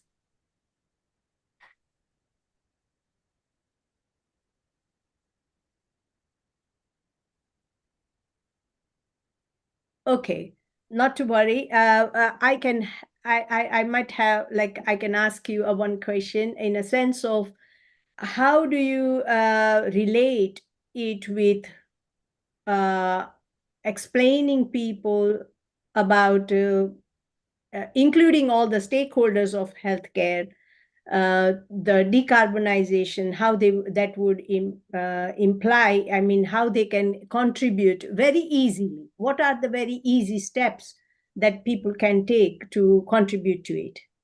Yes, in this, for this question, I would like to add the unique model that we practice in my institutions, in GNRC group of hospitals. We are very well known globally for a very unique model, wherein the hospital normally, they treat patients. Here, the GNRC is considered as a very unique model, and it has been recognized globally even by the World Bank and also by Bill Gates, Mother Teresa, and all. We got appreciation. And the unique model is such a way that we have a Swasthya Mitra scheme. That means we have a pool of almost 6,500 community health workers who work in villages, remote villages, where the focus is on preventive and promotive health. Generally, in the hospitals, we treat patients, whereas here we focus on preventive, so that their objective, their main purpose is they have to, they keep on educating people about health and health related issues, and they support them in all aspects. And whenever any sign of symptom at the initial stage, we will identify, so that through telehealth services, we provide necessary guidance so that we'll stop them. Now, stop them in getting into sickness and undergoing treatment, and which add cost, unnecessary the financial burden for the patients and the society. So this is a very unique model which we don't see it in any other parts of either. There is another one, and as I mentioned earlier, that the other stakeholders, I can say, like in doctors and all, particularly one of the biggest challenge in healthcare institution is the waste generation, because we generate waste.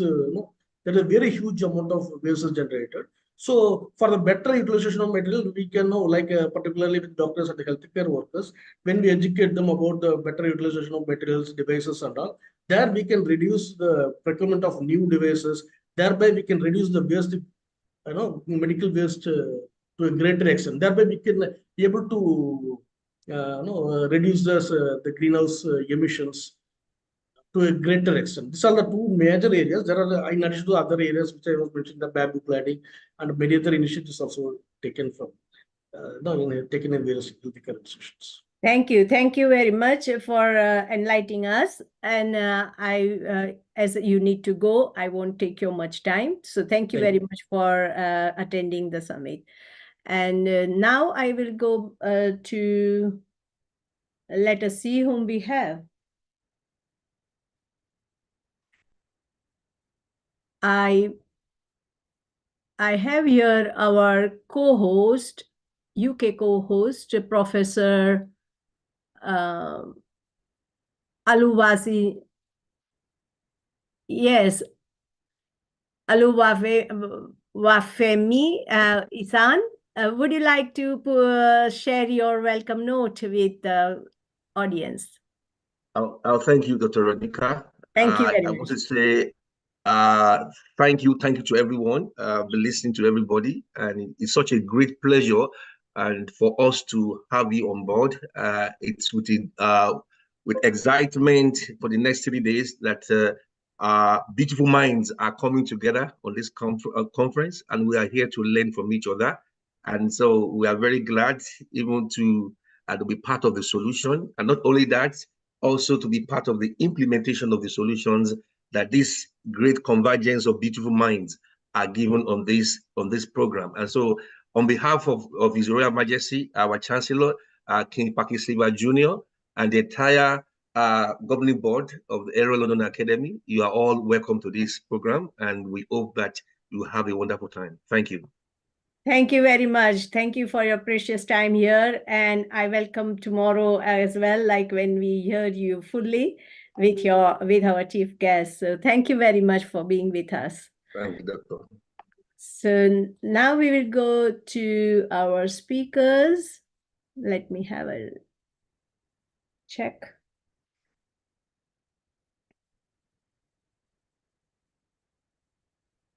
So probably we will go with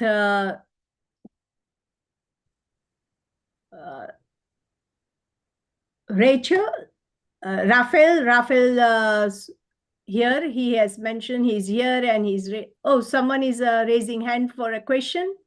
Hello, Sehu. Do you want to say something, please? Yes, good morning, and thanks for the facilitation of this summit. I just want to make a quick comment on the presentation by Prince Aziz Soni about achieving this zero emission, reducing the decarbonization. Yes, good presentation, and he is from government. But one of the issues I see from the effort of the government of Nigeria has been that we do not have an integrated system approach to managing the solution. I've always argued in many of my talk that the challenge of technology is behind issues of pollution, issues of greenhouse emission. But the problem is there are so many researches and options that are available in technology that can reduce emission. But because each person acts in his silos, everybody is doing its own bit. There's no integrated system to solving the problem. That is one of the, so there have been inertia in the adoption of technologies which could reduce CO2. But these technologies are there, either at stages of commercialization. The people must be ready to ensure that the critical usage mass for the usage of this technology are brought to, so government must be deliberate in its choice of technology that are available for people to use. A lot of renewable energy are there, but are they being used in the scale that they would reduce carbon emission?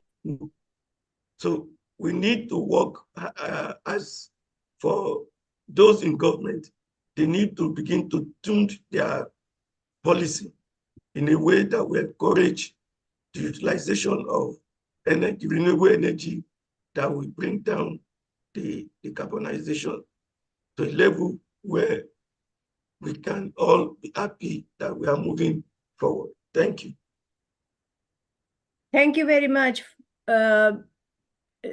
Would Prince Aziz want to reply, response? Yes, Yes, quickly, ma. That's a good observation, and I think government is noting that. It's not just because you are saying it. Government is also aware of what you are talking about. But you know, in the system of implementation, like I said, that the National Climate Change Policy is available, and the council is also in place. That is ensure that that regulation and that policy is implemented across the federal, state, up to the grassroots level. And this is where investment has to come in. Most of these activities are capital-intensive projects. But government is also ready to see how they can see some international partnership, collaboration on how to implement, to bring some of this equipment. Of course, there are certain equipment that absorb carbon. I saw it in Yokohama when I traveled to Singapore. They took also recycling plant and we saw it. So some of this activity we can also incorporate them in Nigeria, but it has to do with budgeting provisions and the million. Most of the facilities is not there in the country. You have to bring them into the country. You have to get some partnership arrangement with the government of those countries who have those facilities available. You also need to see what is the level of budget provision that is available on the climate change. And that is why it's not just about Nigeria, even across the globe, United Nations, we have to take climate change as a priority. Otherwise, the fund available for climate change is so limited compared to the budgetary provision we are giving to the earth sector. Not until the world come together and see the climate change or the carbonizations or carbon emission as a priority, not just the health. If you keep budgeting much for health and for water and you neglect the environment, we continue to have the problem ongoing. So improve budgetary provision from the local and international level, we also help a lot. And I think the angle at government is also looking at right now to see who are those some of these technical expertise who can come in with this facility into the country and come and invest and start see how we can solve some of these problems. Sir, you will also be of a great help if there are ways, some of these facilities, you have the idea, you have the connection within and outside the country, where some of these facilities can come in. Government will be ready to partner with you. Government will be ready to listen to you. But it go beyond see it on social media or online and say, okay, this can solve this problem. Do we have it already in the country? No. Can we bring it? Yes. Do we have the resources to bring it into the country? It may not be available, but it is possible to work around this thing and start to bring them in to see how it can even help in the area of carbon cut, not just about the tree planting. There are technologies, but they are not currently available in the country. It's possible to bring it, then policy changes, governance, and leadership can get it right in that regard. I quite agree with you, and it is possible. Bring us something from private sector, bring us something from NGO and international partner and see how best government can support us. Together is a teamwork. Because if there are failures, everybody goes back to government. But if things are going right, everybody take the credit. So we are all the government, we are all the individual, we are all the private. We need to come together under a unanimous decision and see what is going to be best for the country. Thank you. Thank you very much. And I would invite Ambassador Itop Obong also to take part in this conversation. Thank you very much. Thank you very much, Dr. Renuka. Thank you very much for this conference. First, I would like to know which ministry Aziz is representing first. I'm glad that we have come face to face with people that can take the responsibility of the environment on their shoulder, and I want to believe he comes from there. Now, earlier on, he said something that exports of briquette, that is charcoal, can be a business. And he said something that government can now say to exporters, people who now want to take the briquette from our country and tell them we are going to plant, bring the money, we are going to plant for 10 years, for this number of years, before we can sell them out to you. He said that. But typically in Nigeria, this is just a one man's opinion. That is not how government work in Nigeria, because this conference must achieve something in the end. If at the end of this conference a communique is issued, it will be nice. We can't come to Nigeria like this and do a conference on climate change, reforestation, and net zero achievement, and there's no, something is not out of here. So that is not how government of Nigeria work. Government of Nigeria will wait until the citizens have gone into any area and destroy that area before the government will now come in. Government will now come in to control. Government does not go ahead the people. As I speak to you, exportation of briquette is ongoing in this country. Now, if what you're saying is a remedy, it should be in place already.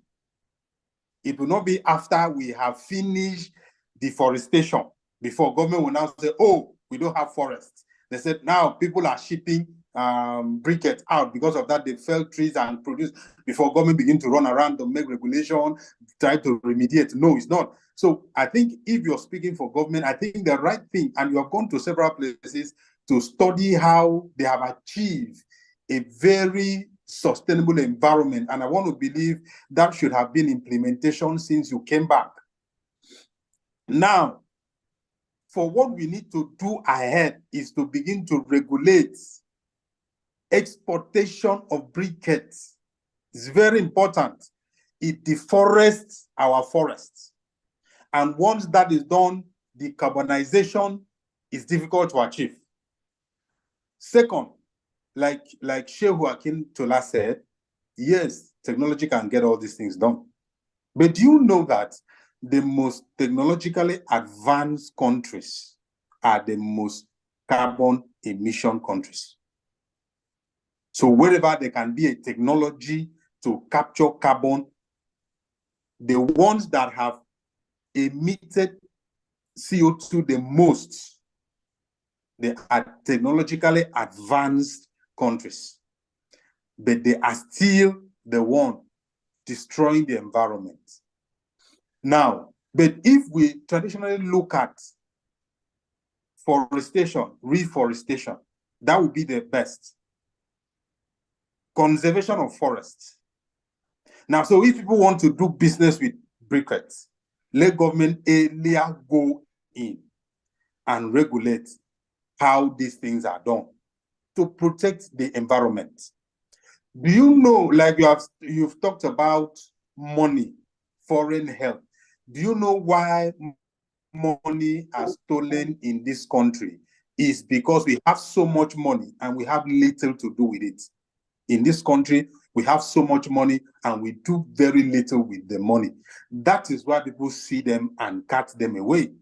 Like today, we are talking about a former governor that is to answer to the EFCC for the tune of 48 billion, billion naira. Money laying about. If you go into environment, and try to, government have not really done so much on the area of environment, on the area of trying to achieve net zero. There's no awareness. There is so much politics. I just hope that when you leave this conference, you will know that the citizens are saying that there is so much politics. There is no awareness. There is so much bureaucracy. When we talk about try to achieve net zero, it's not something that we're going to achieve it up high there. It is something that we're going to achieve it, trying to see what is the next man doing and how is what he or she doing contributing to the sustainability of the environment. So I want to believe that my point to you, the point you raise is that government need to begin now to go into the area of regulation, if it is regulation we're going to do, or go into the area of trying to say, okay, we are going to tree planting for exportation, different.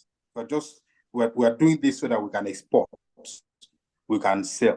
That way, we save our forests and will help us on the rise to achieve net zero. Thank you. I don't know if I can quickly respond to his view because he raised some issues about me. Can I quickly? Yeah, please carry on. Okay, great. Ambassador Itop, thank you so much. I'm attending this program on my own personality. I'm not representing the government. I'm an individual here. The organization does not send me. But my profile, I just reveal it before. It causes demand I reveal my profile. People should get to know who I am. So, and maybe going to Japan, Germany, India, and Singapore. These are my personal ground. and there are scholarships from those countries. So those are my personal effort. But when you are out, you are here, you are there, at least representing your country. So, but that's to clear that. The issue of the technologies and nature, we can apply both. And that is why we have a nature-based approach, eco-restoration approach as well. So we can apply both measures, because even in Singapore, even in Japan, they apply both natures and technology. So one does not supersede one. What I'm saying is that when you're talking about the Nigeria is not getting it right, fine, in the past things are so wrong. Globally, we are not getting it right on the ecosystem. I just attended a program in Germany last year, November, on scholarship as well, Dresden, in Bonn in Germany. So scholarship. So they are also having their issue. They are trying to see how they can cut coal for energy generation. It's a problem in Germany right now, and they are still looking at that. So everybody has their own problem that has to do with the ecosystem. What they are looking at, that what measure do they need to take to solve that particular challenge? In Nigeria, what I'm saying is that recently in 2021, there's national climate change policy put in place by federal government. That is a government that wants to change from what it used to be to what they want. In 2022, the government also established National Council on Climate Change. It has never been there since independence. So that is government that is trying to, okay, if certain things are wrong, we want to create an independent institution with law and policy to solve this particular problem. I think we need to go and understand that policy and read it, and also know what National Climate Council is doing in Nigeria.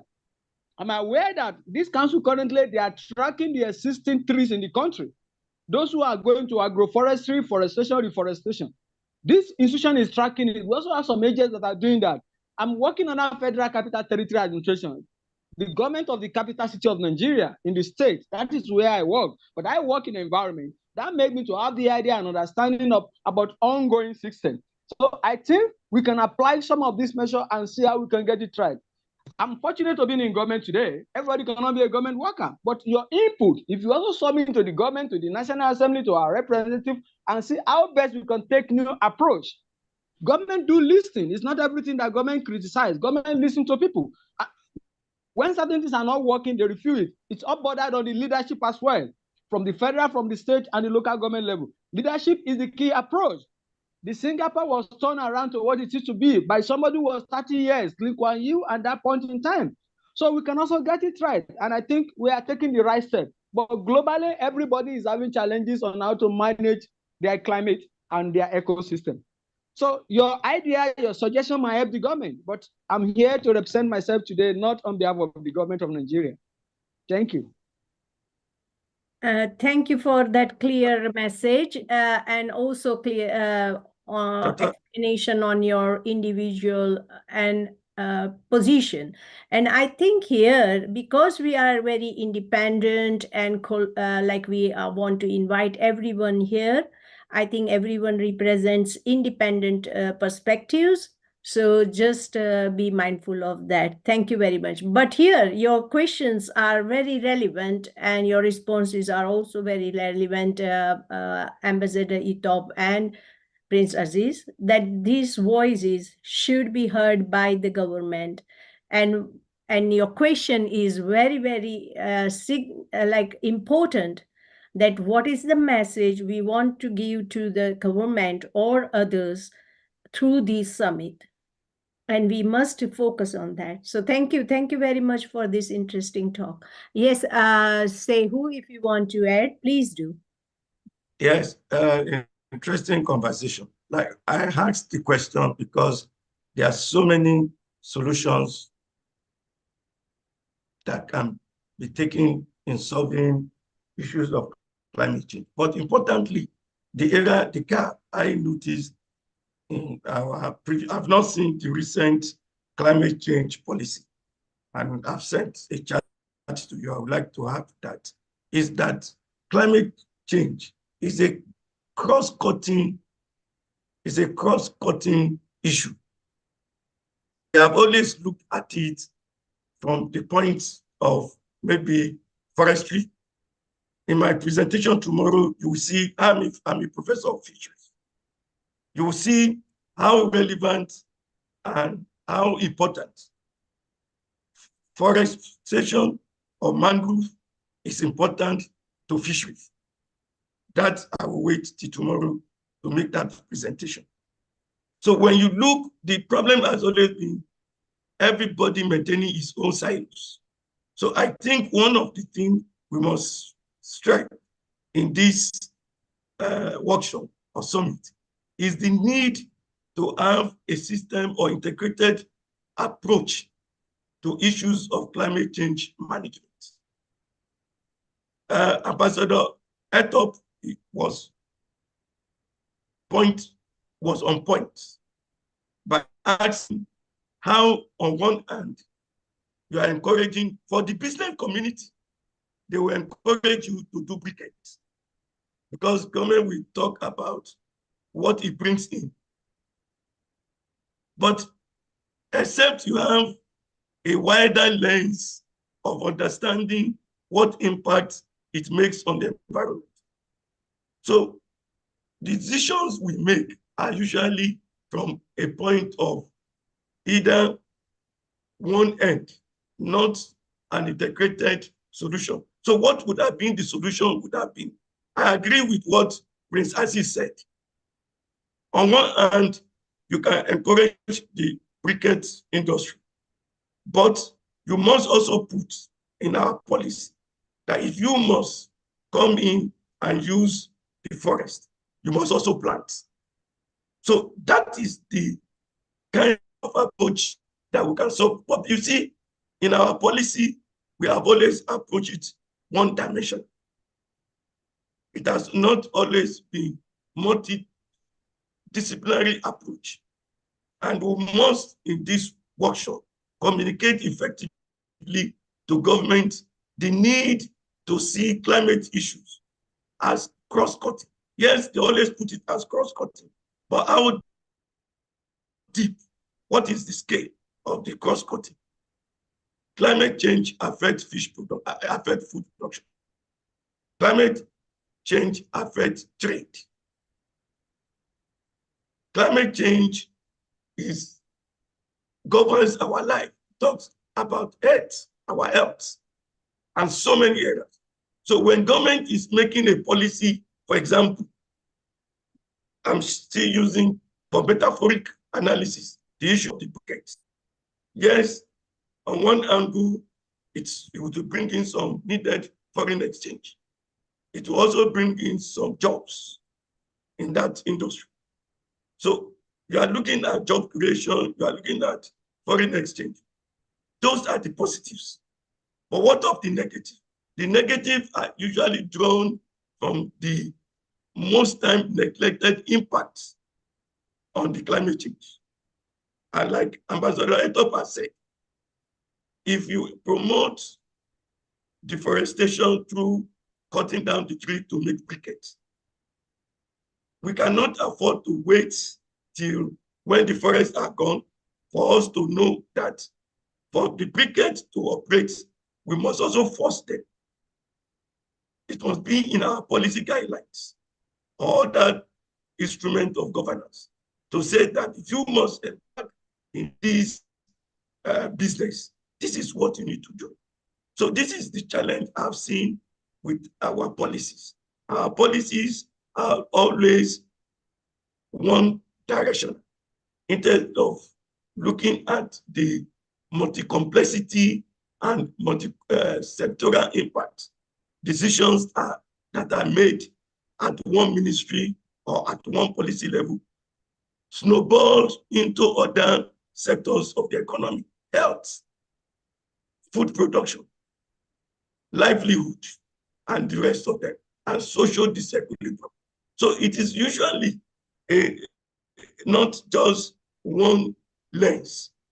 If you are talking about issues of carbon emissions, carbon cleanup, and the rest of them, it is a cross-cutting issue. And we must begin to put it as one of a policy drive that we must always ask the question, whether we are looking for funds, what impact does it have on the climate? Because it's cross-cutting. is going to affect all we do.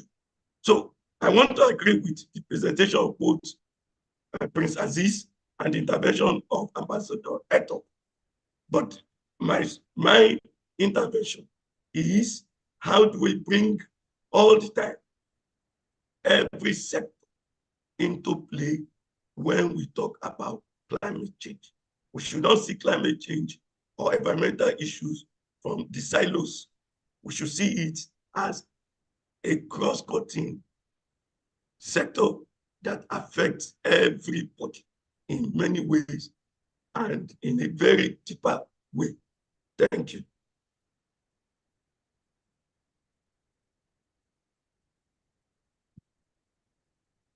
Thank you very much. Thank you. Absolutely. Climate change is cross-cutting issue, cannot be solved by multidisciplinary, but it has to be solved by transdisciplinarity. It has to bring everyone together. I always say it is a responsibility for everyone. Every nation and every citizen must act today for this and must get involved. And that is why this platform exists. And we welcome everyone's perspective. All the challenges are there, but they can be transformed to opportunities by working together, putting our knowledge, our intelligence, our work, our activities together. So thank you very much for this interesting discussion. Would you like to finish with any comment, Princesses, or should I move to another speaker? I just want to appreciate what the prof have just said, and Ambassador. So quickly after this class, I will try to connect with him and send him the copy. Of course, the National Climate Change Policy put in place in 2022 to 2030 target is very robust and is integrated enough, is very comprehensive. Talk about waste management, talk about water, talk about energy, agriculture, land use, and it specifically analyze what each sector, each stakeholder should do to get things right. So I think it's more comprehensive because I've studied several times. So, and I think the document is always available. We need to work together as a team, either you're in government or you're in private, individual, and NGO. Supply government with information and have a backup, because government also listen. It's not just about documentation, maybe by written. If you have some videography, like what Ambassador said, or somebody said that they are burning, what do you call it? They are burning sandals and the rest of it.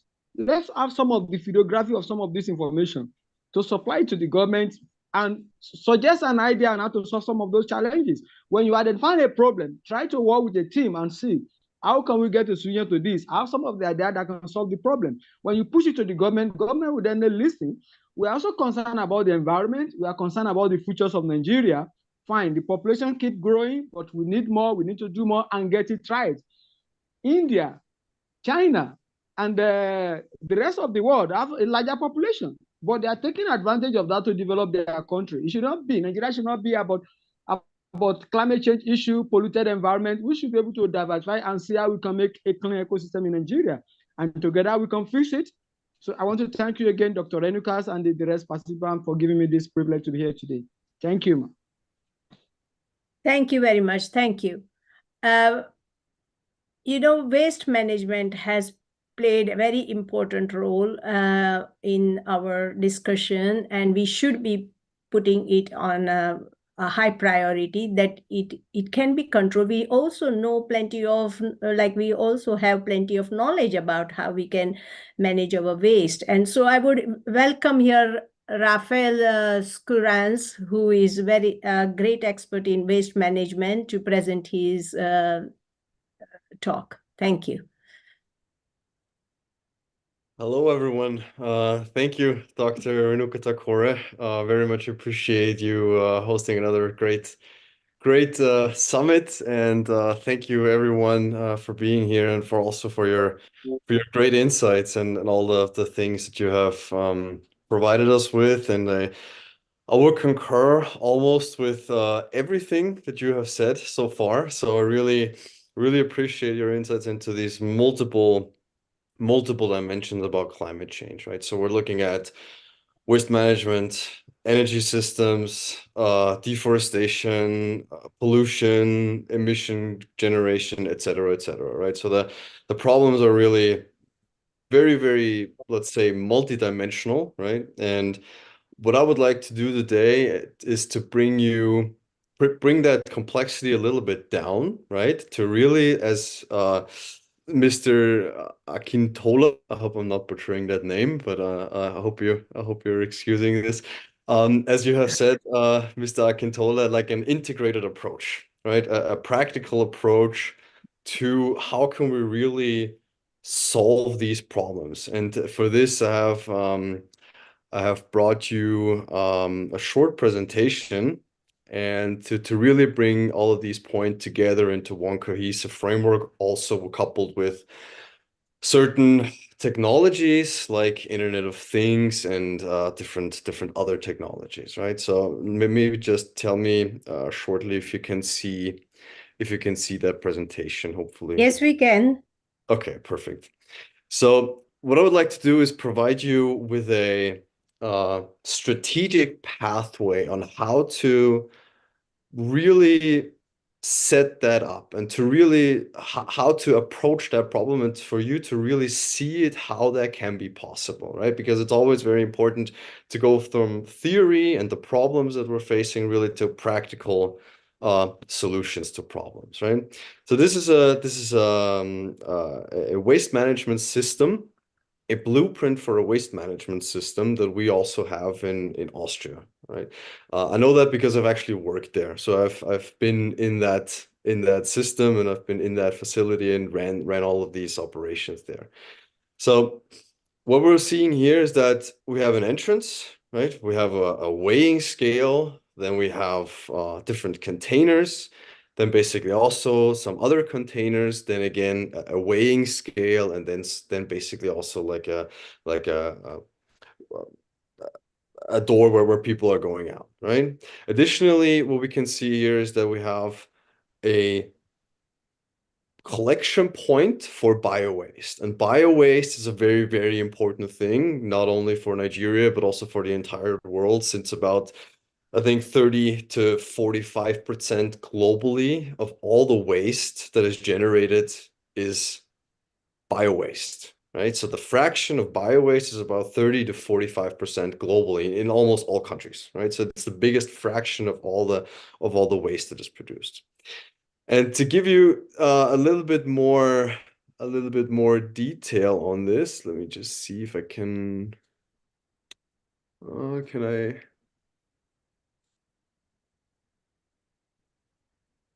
I? Do you want to zoom in?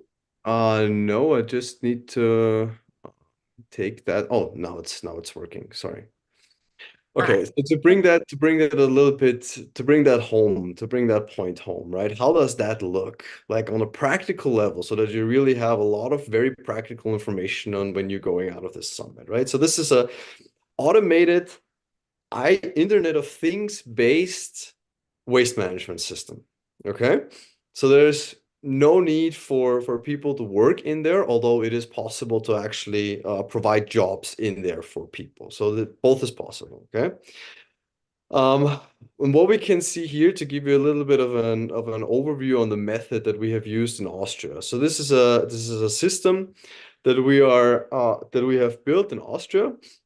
And for example, the first step is to really go into the entrance, right? So where you have a card, for example, like some sort of an information carrier, right? Where people can actually maybe have a platform, they're giving out their contact details, their addresses, for example, and that gets stored on that card, right? Then what you're doing is basically holding that card onto a sensor. And what that does is that the waste management system basically opens, right? So that gives you access to that waste management system, okay? And in that waste management system, you're then going on a weighing scale. right? So the weighing scale basically says, well, what is the weight that you're bringing? So if you're going by there for a car, if you're going by there with a bicycle, with a moped or something like that, right? This is being weighed, right? So all the total amount of weight is being then calculated. And then you basically, what you're doing is you're giving in your card, which is here. So you can actually put in that card and then basically select on a digital screen, for example, what waste you have. And there's basically a differentiation between things that are worth something, right? So plastics, textiles, electronics, things that you can make money off of, right? When you're actually collecting that. And basically also things that need to be dealt with, like for example, residual waste or bio waste, right? These are the things that you would need to pay for because there are certain costs associated to actually make something out of these materials. Next step then is to basically say, well, I'm going into that waste management system. I'm actually giving in all of these materials that I have into the right containers. For example, there's plastics, there is paper, there is big residual waste streams like, I don't know, like couches and these different types of things. Cardboard, these different types of waste streams. Metals, for example, is also another thing that you can bring, but you always need to have a container for this, right? And the important thing is also the collection of bio-waste, right? So you can actually have a system where you have a collection point, and this you can scale that into different dimensions. You can do that you can do it as a very slow or small waste management center, where you can actually scale that up to a very big waste management center as well, where you actually have collecting points for all of these bio waste. And I will come back to why this is so important. Okay, so bio waste is a very, very important thing for this. And then basically you're driving out again. Here you have additional things like electronics. You have, for example, dead cats and dead dogs and these types of things what you can actually collect in very different containers. Textiles, then you have glass, then you have metals and different other things, right? But the collection is very, very important. And then basically you're driving out there, right? And why is this now important? Because when you're driving out, the important thing is to have a second weighing scale. And this is like when you're going out of the system, where basically you're calculating the difference between the first process of weighing and the second process of weighing. And the difference in these two weights is the amount of material or the amount of waste that you have brought into the waste management center. Right? So if you bring, for example, if you're driving into the waste management center with 100 kilograms total, right?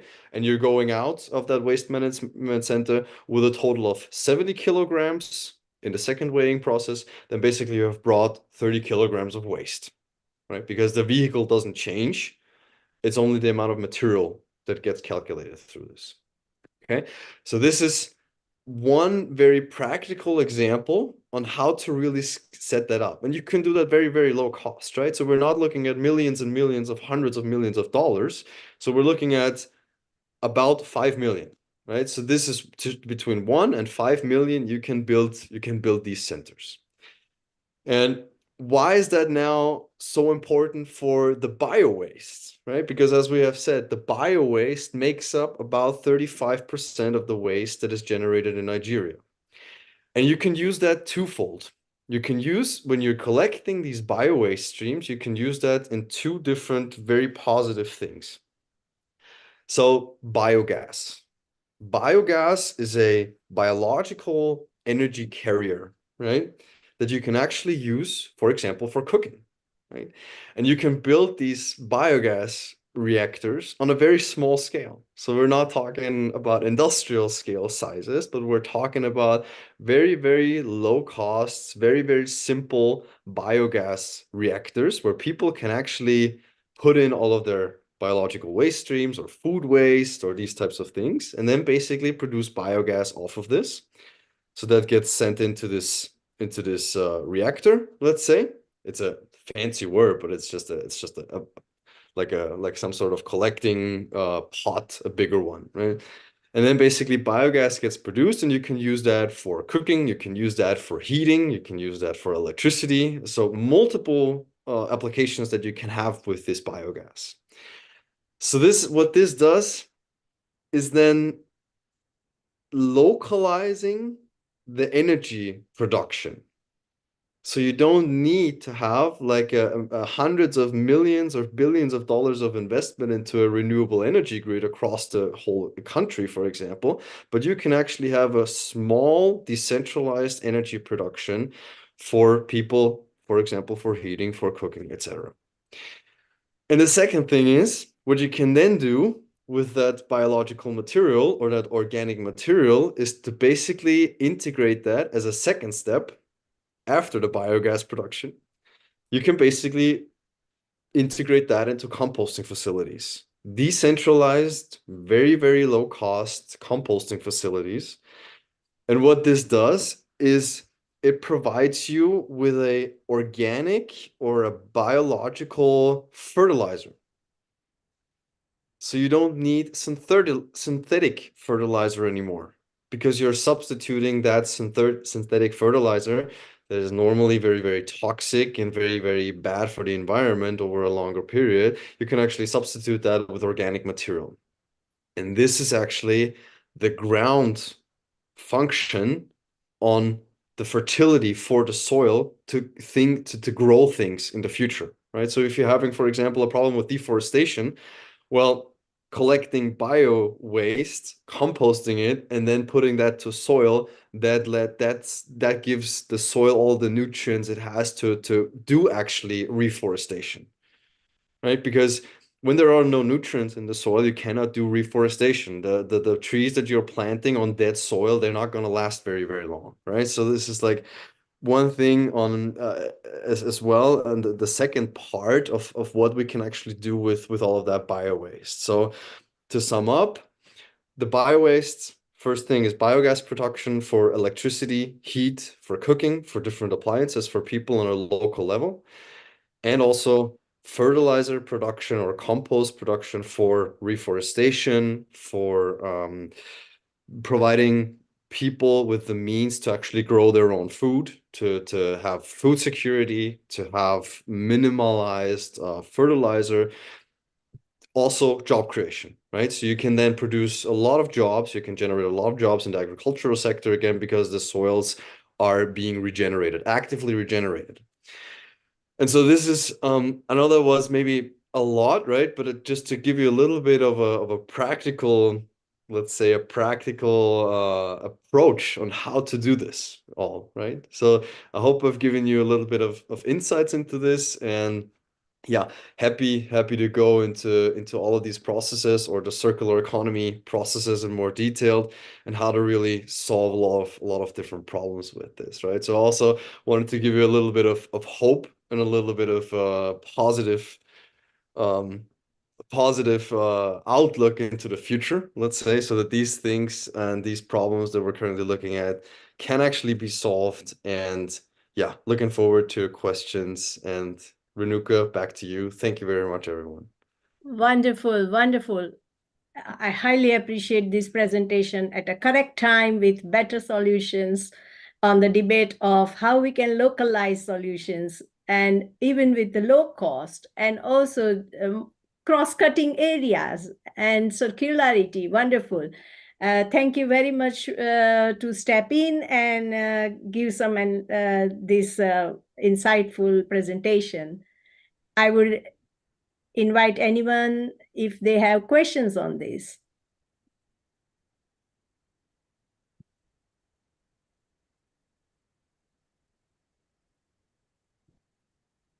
Wow, silence. Because Maybe now a they little are bit too much thinking, information. where can I have this facility? So that's basically, so we would just need to partner up with engineers, and the blueprints are there for this. If you have some engineers, basically some software developers, then basically the blueprints are there for this. I can definitely send you that as well. All of the people who need that.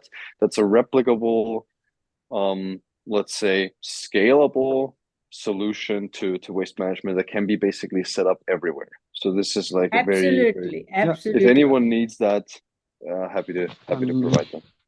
Certainly, I absolutely. don't know. Yeah, please Can I come say on board. something? Yeah, this is a wonderful presentation, Mr. Raphael. So I don't know if your organizations or your company or you as an individual is looking up to a kind of partnership with the developing country, because I've been in business of waste management as well in the last 23 years, and I know what it means. And when you look at Nigeria, for example, with almost 230 million populations, we're still battling with waste management systems in the country. Nigeria will be a better place or a better option where some of these facilities can be invested. So I don't know if you are looking at opportunity of see how we can come in on board as an investor or sending a proposal to the government within the Nigerian system, either at a state or federal government or even the government of Nigerian capital, where you can bring up a proposal and see what government need to do, how can they partner, what do you need to invest, how should they come on board and see some of this equipment is coming into the developing country. Because I'm in Nigeria and that is why I'm making reference to my country. It doesn't have to be in Nigeria. Where a proposal, because it go beyond presentations. What I do know is that a lot of presentations coming up, but only few people have the idea of what you are talking about. But when you take the project to them directly in form of proposal, you need to invest this. This is also what we are doing. Nigeria will be a priority for your project. If there's a way you can come in with an investment or kind of proposal to any government of Nigerian government, I'm sure if there is any way any of us can be of help or any of the countries who are members, will be glad and go beyond this online.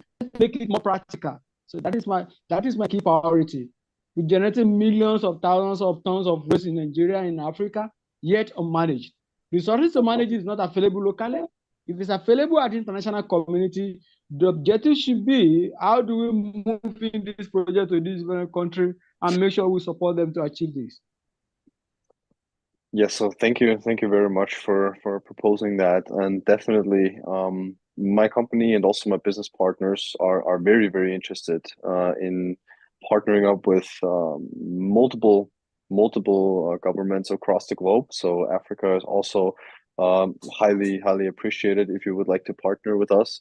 And definitely, we also are looking at currently a very, very large nature-based climate solution where we're not only providing you with all of the training on circular economy, the mapping of resources and assessment of resources, the strategy development, and also the blueprint for waste management, as discussed earlier, but also to provide you with a project to basically supply various industrial sectors with biological materials, with nature-based solutions where we're actually looking at the plantation of high carbon sequestering plants where we actually want to remove emissions or CO2 at a gigaton scale, and to then basically over that growing process, then basically use all of these materials to basically provide these to global markets for the textile industry, to medicine, for the construction industry. So we have found a material that is very, very highly useful for different applications. So definitely, I've already reached out to you via LinkedIn as well, and definitely would like to invite you to a meeting as well and to follow up on this. And then basically I can also send you all of the proposals. And then I would also like to introduce you to my colleague, Mr. Al-Karaki, which is a very, very esteemed business partner of mine and was actually a very interesting person, actually a visionary on a climate, global and large scale climate solutions. So happy to do this. Yes, definitely. So let's discuss that maybe after the meeting. And thank you very much. Thank you very much. I would like to add that GSFN is also working on communities carbon calculator, where we want to focus on systems change in agri, food, farming, forest system, like total of all that involves biomaterials. And within that, of course, we are focusing at a farm level, but that all relates to plenty other sectors like energy, waste, water, transport, and many others that can be included and captured within that systems transformation. And we are developing such carbon calculators. So the idea is that, with the change in any one practice would reflect into the change in carbon emissions. And that is how we want to also showcase a pathway for net zero. So I think you would be also valuable addition to that type of, development of the community model. Definitely. Thank Thank you very much. So always interested in working with you on this. And as you have said, I think this is a very, very important thing that you have mentioned, right? So to see it very holistically and to implement solutions that have cascading effects and basically have cascading solutions in various fields, such as energy, such as water purification, agricultural regeneration, these types of things. So totally agree with you on this. Also, let's follow up with this, Dr. Takora. Thank you very much. Certainly, thank you. We will see who are next. I'm going to present the presentation for the community's carbon calculator in this session whenever I get, a gap, wherever their gap is for the speakers, because I want to invite the speakers first. So let me go through the list and see who is ready to, anyone who is ready to present can raise hand so that I can easily see. And also, we are in the middle of presentation, so I would like to take a picture, like group picture, while we are waiting for everyone to join us, like as waiting for the speaker. So if everyone can open their camera to take a group picture.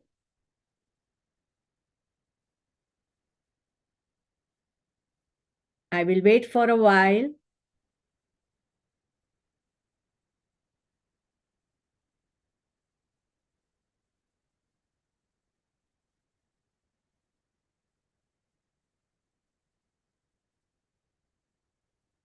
Okay. 3, 2, 1. Let me just check if everyone is okay. Yeah, wonderful. So I have been posting some photos and some sort of insights on LinkedIn. So follow me and GSFN on LinkedIn as well. Also, you can mention your own post on different social media. Please tag GSFN and me so we know that it has been followed. We can follow up with that as well. So thank you, everyone. So let me see who is now available to speak. Is anyone ready to speak? You can raise your hand, please.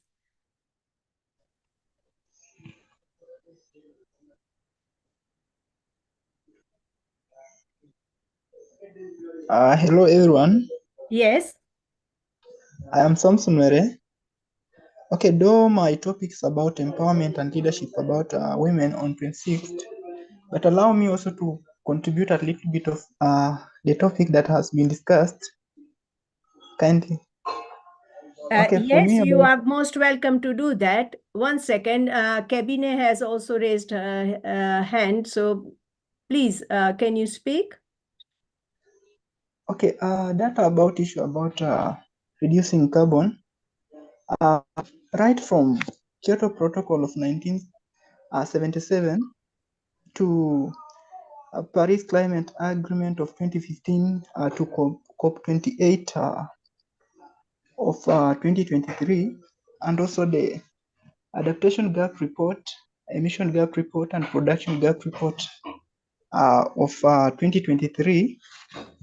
Actually, for me, overarching goal has been to reduce the level of carbon, but though we see that there are legal frameworks that have been established, but it has been difficult to adhere to those protocols. For me, like the issue that was in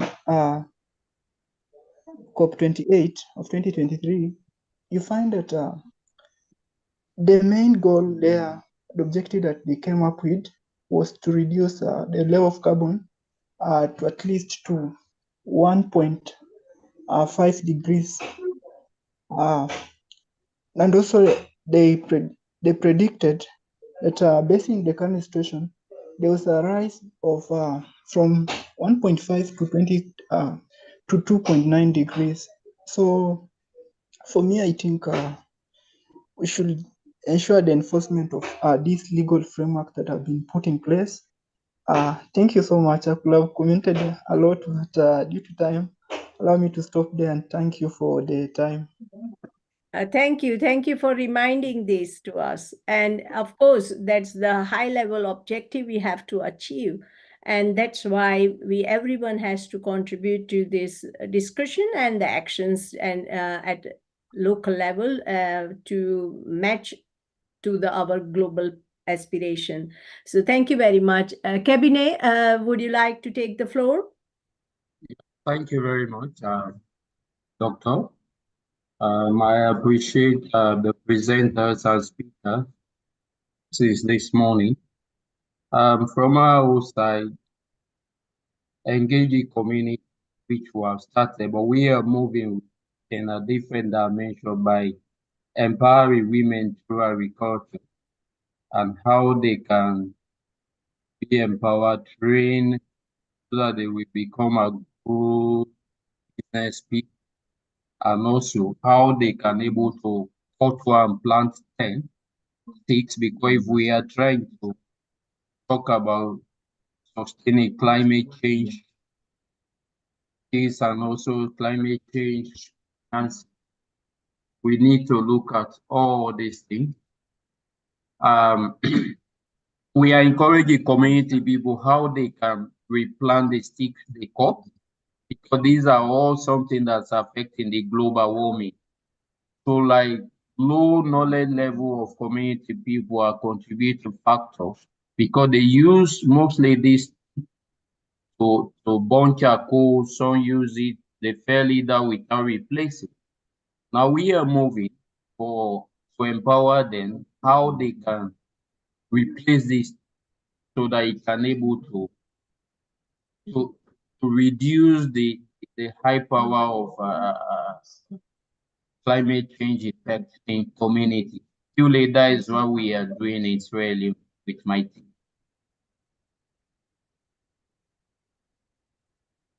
Thank you. Thank you very much. All your comments, everyone's comments are very important here. So thank you very much for raising this awareness. Do anyone else want to add anything?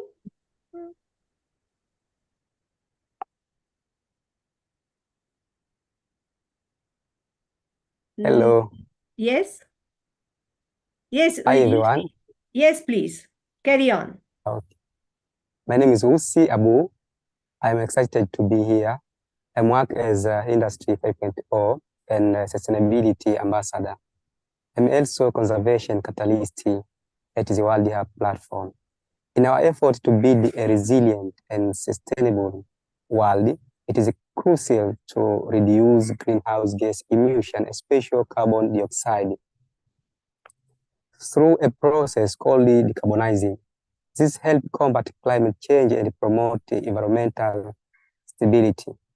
But sustainability goes beyond emission. It is included creating a wasteless world and embarrassing sustainability 5.0. I mean, industry 5.0. Decarbonizing for a better future. Decarbonizing means cutting down on gases that causes global warming. We can do this by using clean energy sources like solar and wind power instead of burning fossil fuels and coal and oil. This shift reduces pollution, boosts energy security, and encourage new technologies for sustainable energy. Building a wasteless world.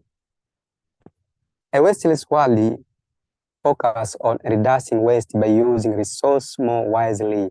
This includes using products longer, repairing things instead of throwing them away. The reducing and recycling material to make a new products. Company can play a big role of designing products that are easier to recycle and reducing unnecessary packaging. As we work toward a sustainable future, it is important to recognize that war is indeed a form of waste. Not only does it squander values, resources, and lives, but it also leaves behind a trail of destruction that can take generations to heal. In this sense, war represents the ultimate failure of human cooperation and stewardship by redirecting our effort toward a peace and collaboration. We can prevent the waste of resources and lives, and indeed invest in building a better world for all. Ladies and gentlemen, Sustainability 5.0 is about using advanced technology to smart thinking to solve environmental problems. It is involved thinking systematical, looking at how different parts of the environment are connected to find a better solutions. Regeneration nature, going beyond just protecting nature to actively restoring ecosystem and biodiversity. Working together, bringing together different groups like governments, business, and communities to create lasting change. Putting it all together by reducing emission, creating less waste, and embracing new technologies and ideas, we can build a stronger, more sustainable future. This requires everyone, governments, and companies and individuals to work together toward common goals. Together, we can make a positive impact on our planet and ensure a better world for future generations. Thank you.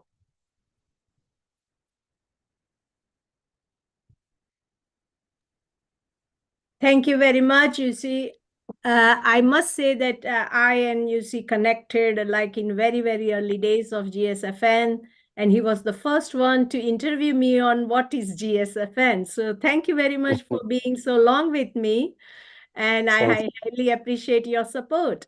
And also the call out for Industry 5.0 Wasteless World. Thank you very much. Yes, Mohammed is here, and please, Mohammed, would you like to ask a question or comment? Please do. Thanks, ma'am. Today is day one.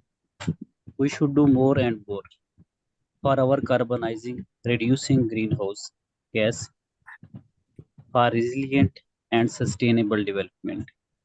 It is possible when we educate community, ensure sustainability, include a subject at primary level in schooling and also university level. It is very important. Only our efforts, positive efforts, make a positive change. In this alarming situation, we should reduce carbon in climate, reduce our energy use, respect and protect greenery. Thanks, ma'am. This is a valuable webinar. I try my best to ensure and spread your message all around all platforms, inshallah. Thanks. Thank you very much. Very short, but very sharp message. Thank you. Thank you very much. I always say, you know, that we are in the age of carbon literacy. You know, 100 years before, we had the time that we wanted to have literacy for all, meaning that we wanted to have people the skills of reading and writing and numbering and so on in respect to their own development, and also to as a power of communication. But today, here we have the need for carbon literacy. We have come to that stage where we can actually translate all our activities into carbon emissions. We can measure them in all our activities, in all processes, in carbon emissions. And therefore, we must understand what is carbon emission of our activities. And that can only inform us what choices we should make, what we should eat, how should we live, how should we travel, and everything must be translated into carbon emissions and for decision making. And so it is an age of carbon literacy. At every level, every discipline, we need to make sure that people integrate this carbon thinking or carbon emission thinking, that what are the choices, what are the alternatives, and what should we be taking on board. And we must be developing this community of practice as a carbon thinkers. And that is what is needed just now. I think from morning we have been talking about like how politicians can translate this policy into actions, how people can translate their values to this action, in action, and so on. And therefore, I think every level of people need this literacy, possibly within their context of the role and the activities they do. But definitely there is a role of carbon literacy very significant today in today's time to move our sustainable development goals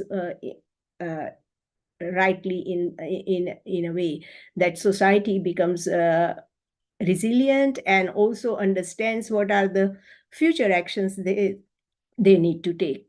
Thank you very much. Okay, shall we look for any please share if you have any comments, or if we have any speakers, then I would be happy to have them.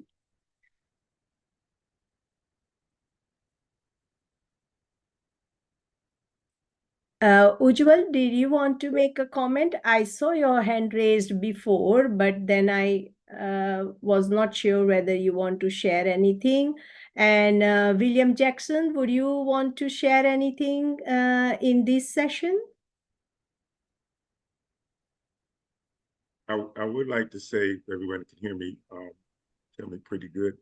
You know, it's interesting when you were talking about carbon emissions, how the language changes now, and adapting to sharing content on different levels and different perspectives. So at one time, it was the type of carbon manufacturing, the type of creation of carbon in the atmosphere, learning about different terms and terminology to have conversations about that. So it's just a continuous evolution of learning and understanding and applying to the different regions around the world. So this just shows always continuous learning, always continuous in adapting and applying global learning to each situation. It's a great conversation. Thank you. Thank you very much. Yes, absolutely. Global learning and, along with the local perspective is very, very important. Thank you very much. So we will hear you in next session, of course. All right. So I will go through few things that I want to share about GSFN. Okay, not to worry. Ujjwal is saying that he will talk tomorrow. Wonderful. All right. So I will share a few things about our GSFN governance, why we are inviting people and so on. And then I will go on with some other presentation also on carbon emissions and so. Okay. So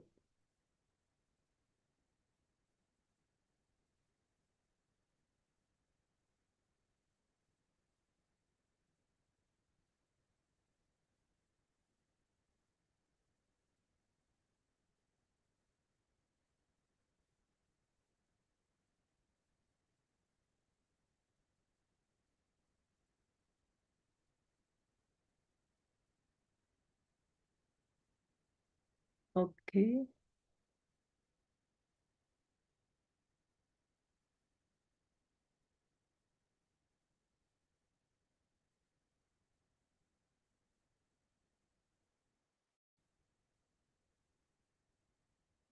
All right, so this is something what I have been studying through my PhD, and I have been implementing into this initiative that is our network. So I want to share some insights into why we are here and why I think this is a very significant platform to transform systems. So generally, a society or products and services work on some sort of input from the community, and this is called socio-technical regime. Technologies are developed with the input of society. I mean, community demands something. There is a need for community, and that is why the technology offers some solution, and that is called socio-technical system or socio-technical regime, and they are all interrelated. And within this socio-technical system, we have human and non-human participants. I mean, the actors. And for example, like administration is human aspect, and the legal requirement is legal aspect, non-human aspect, but still it governs our actions. It governs how we produce products and services, or how we develop communities and diffuse it into the society. There are plenty of, you can see that there are plenty of different aspects from the environmental point of view, social point of view, economic point of view, and so on. But they are all again social and technical regime, called regime, okay? Secondly, I want to say that only those products and services are successful or get diffused into the market and the society when they balance two forces. One is the innovative forces that is coming from the grassroots level. Everyone does several experiments and they produce some products and services. So for example, Rafael has showed us today some technological applications, but they can get into market and be successful and mainstream only if they satisfy the high-level policy requirement as well as the communities, social aspects and environmental aspects and so on.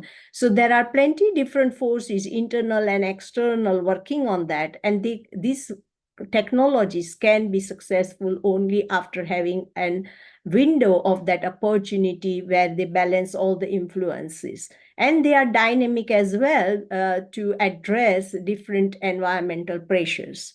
I mean, internal and external pressures such as regulations and other policies and other things. Now here I am again explaining complex adaptive system, where it is more mainly working within an organizational model, where there are plenty of different agents. That is again the agents are like human and non-human agents. They connect to each other. They have different dimensions. They have and depending on what influence they have on each other, there are always an emergent they follow, they are adaptive and they follow an emergent path. So they get into new and new status where they can adapt to the new environment. And the outside environment, again, it is very much like the global environment and internal environment, or an external environment, such as regulation and all the other pressures come on it, and the organization has to adapt to that complex system. So they are called complex adaptive system. So these are something, there are plenty of different systems thinking models, but I mainly focus on these two models. And here, this is again a working of complex adaptive system in a framework that these are the agents. And here again, as I mentioned, the agents are human and non-human agents, but then they are forced, or they act according to their own values, policies, targets, and then they have this performance landscape where they perform according to those values, policies, targets. So for example, if you have a target of like reducing waste, then you will put some policies in place to reduce, say, 5% or 10% of waste. And therefore, that will be translated into actions such as, segregating waste, then first of all, measuring waste, then segregating waste, disposing waste responsibly, and then maybe reusing and also reducing and all that. And then finally, you try to achieve that target of reducing 5% waste. And after that, you will be in a different state of system, because now you are a better system with less reduced waste, but then you will again think of how to move to a better system. And so again, you go into this. So it is a recurring model, a repetitive model, which is there in a system.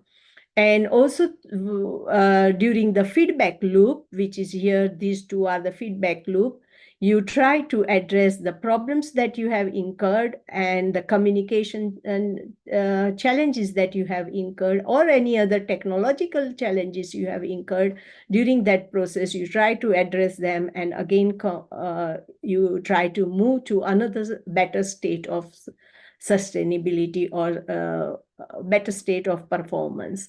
And that is how these systems work. And so this is a wide model of one of the, I've taken an example of water management, and it is a multi-level water governance structure. And you can again see very similar thing, but very complex here, that there are plenty of interactions taking place at simultaneously in interior of your institutional area, but also there are plenty of external forces working on it, depending on how the actors and the policies and governance structure has been established within the system. So what I say here, that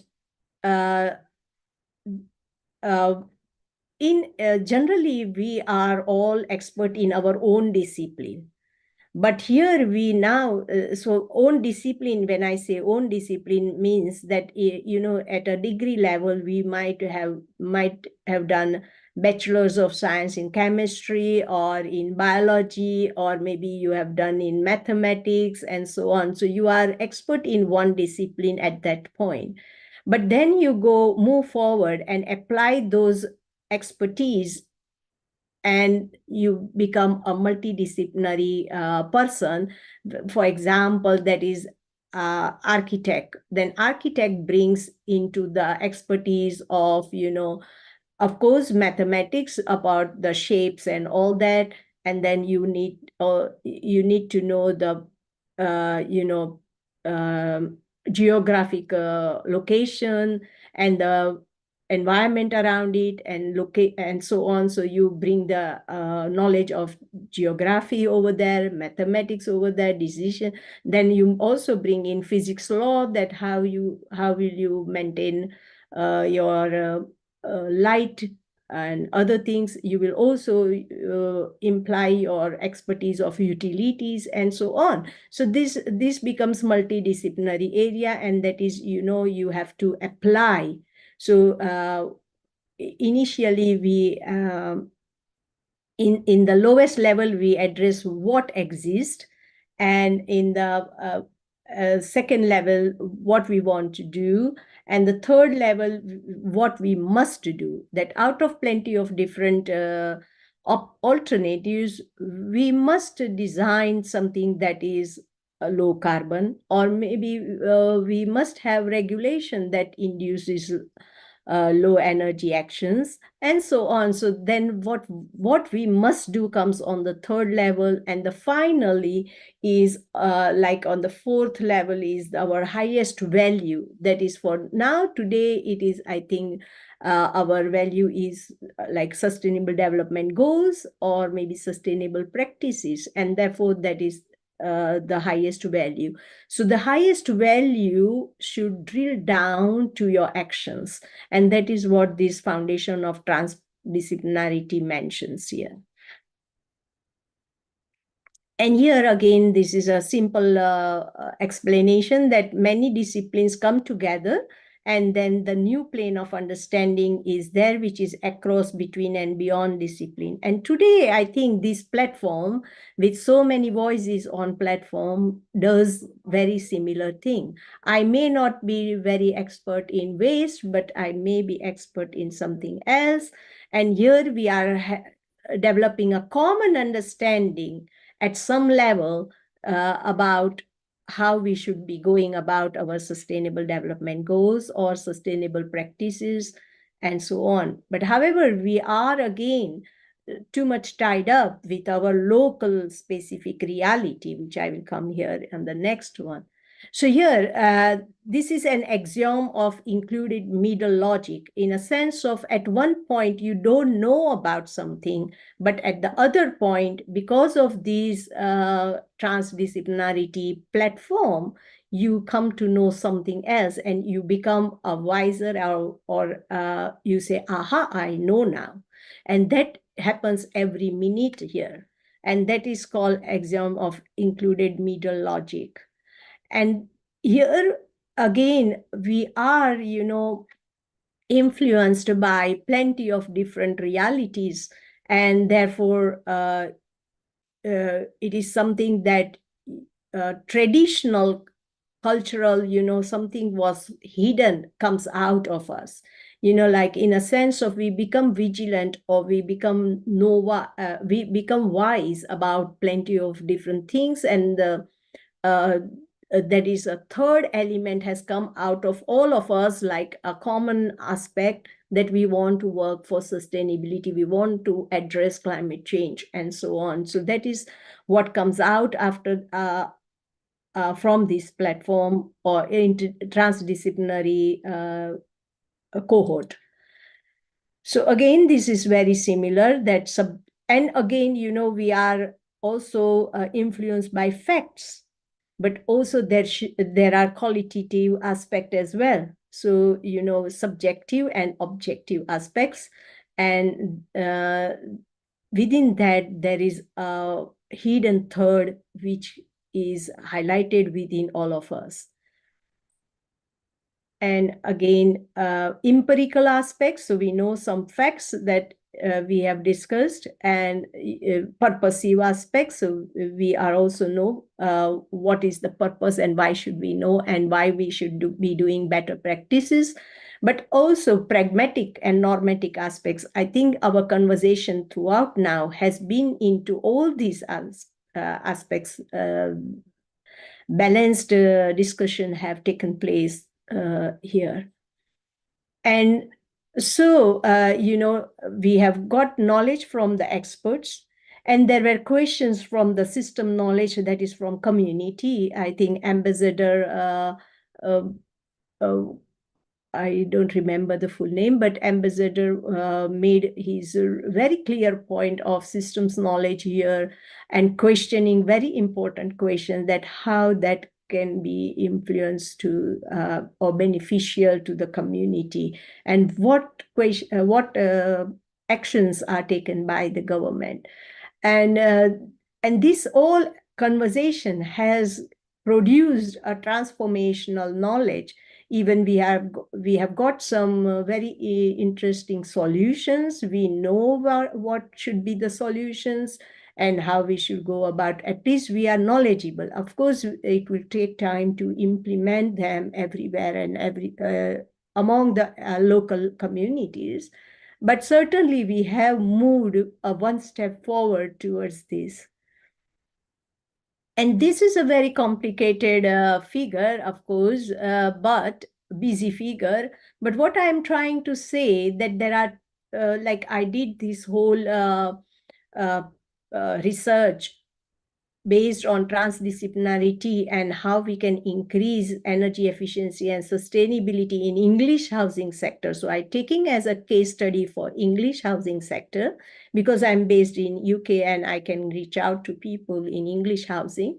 And because of my background in built environment practices, I thought that it would be easier for me to understand the connections lying in the system and would be able to interpret them.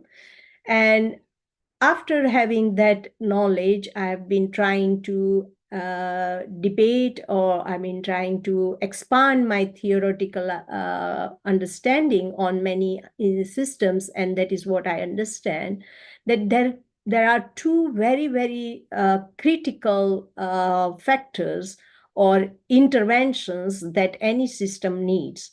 One is strategic leadership. At what time, what type of leadership is required to change our system? That should be very, very strong. And everyone, and what my model here says that everyone can become a leader and everyone has to take a leadership role. So each one, whoever are here as an individual, are at the individual level and are taking leadership. But we are also part of some sort of organization and some sort of institution, or maybe if you are not at the moment working or employed with some organization, we are certainly at a part of GSFN. And we can say that we have some our targets which we need to achieve, and that is what you are also playing a role in there. And then we are also playing a role at a national level or a global level, because just now we are focusing on Nigeria, but also we are focusing on the global, bringing in the aspects of global policies and targets. So that is where I think leadership role is very important. And likewise, regulatory role. But I take here regulation as a very broad aspect. That is, it includes policies, targets, vision, and all that. And they also play a very strategic role. And they should be and all these things should be adaptable, as I explained, in complex adaptive system, but also they should be in response to the social requirement. If they are technical solutions, and if there are technical solutions, they should be very receptive of receiving social inclusion within them. So that is where this model works, and I think we should be working in that way. And the second box is like B and F boxes explain that there are targets for everyone. So for individual, the targets are responsibilities. Like I want to become net zero, and actually I want to say, for example, reduce my waste or reduce my energy consumption. Then what I have a policy of not buying new clothes. So meaning that I just buy reused clothes, or I reuse clothes from given by someone, and so on.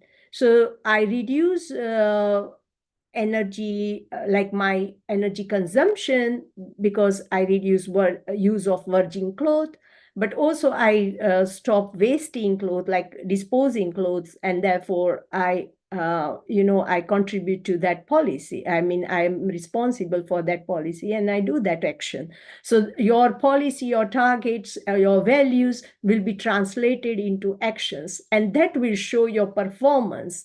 And that will also impact on your social, environmental, economic aspects, and cultural, institutional, and many, so it will be multidimensional sustainability aspects here.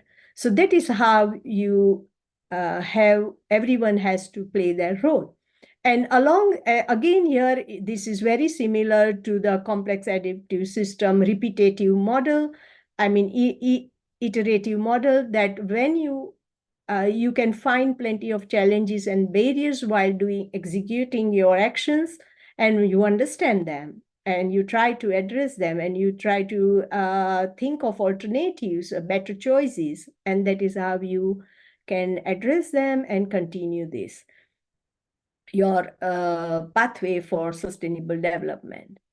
So having said that all, what I have done, I started this initiative. Of course, you have looked at our vision and everything, and you must have seen that this is a very broad vision. And I always say we need to have a bold and broad vision, then only we will be able to accommodate plenty of different diversity within our society. And it will also become more inclusive, and it will also become, we will be able to support equality for everyone. So that is where this initiative started. And since this year, we have started giving out some very interesting chair badge, which I will talk very soon in the following slides. But what I am trying to do here through this collaborative, our network, that we all develop our self-leadership by proactive accountability. Here you all are here because you have taken your like you feel that you are accountable to be here, and therefore you are displaying your leadership, and that is why you are here. And people leadership, we collectively, we are leader because anyone would be interested to talk to us, because we are part of GSFN, a group of people of leaders. And we have invited very interesting people as well, because of only that fact that we are a people's group. And therefore, and also we are learning from each other. So it is like a coach-like engagement. And then we have team leadership. So of course, we are interdependent on each other. And we have already seen some conversation of, say, oh, you come connect with me and we can talk and so on. So probably they will be forming a team and working on some certain objectives. And therefore, collectively also, we can present ourselves as a team leadership. And therefore, now when we all have that confidence of speaking to each other and developing, and that's why I'm inviting everyone to speak here, and this can translate into a cultural leadership for us. So that is what I want to do. It is called interdependent collaborative leadership model, which is really, really important, significant for future, and that is what I'm trying to develop here. And oh, sorry, I will have to share another presentation, so bear with me.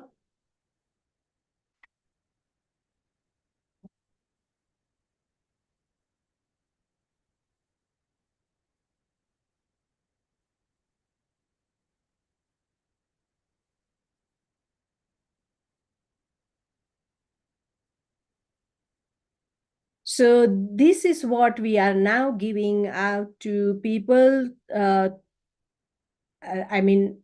anyone who joins our network. And so it has 6 elements.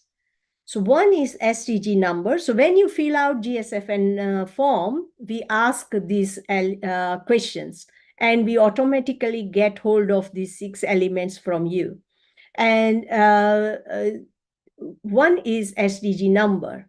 So I know that we may be passionate about plenty of SDG numbers and they are interrelated, but we ask that what is the driver for you? And therefore we select one SDG number. Then we have 4 domains: research, education, community, and enterprise. And probably we can put anyone's activity into one of these domains. And therefore we ask them to put one domain, select one domain. Third is level, which is global or country level or sectoral level. So for example, Rafael, we can say waste level and so on. And so that would also be an unique for you.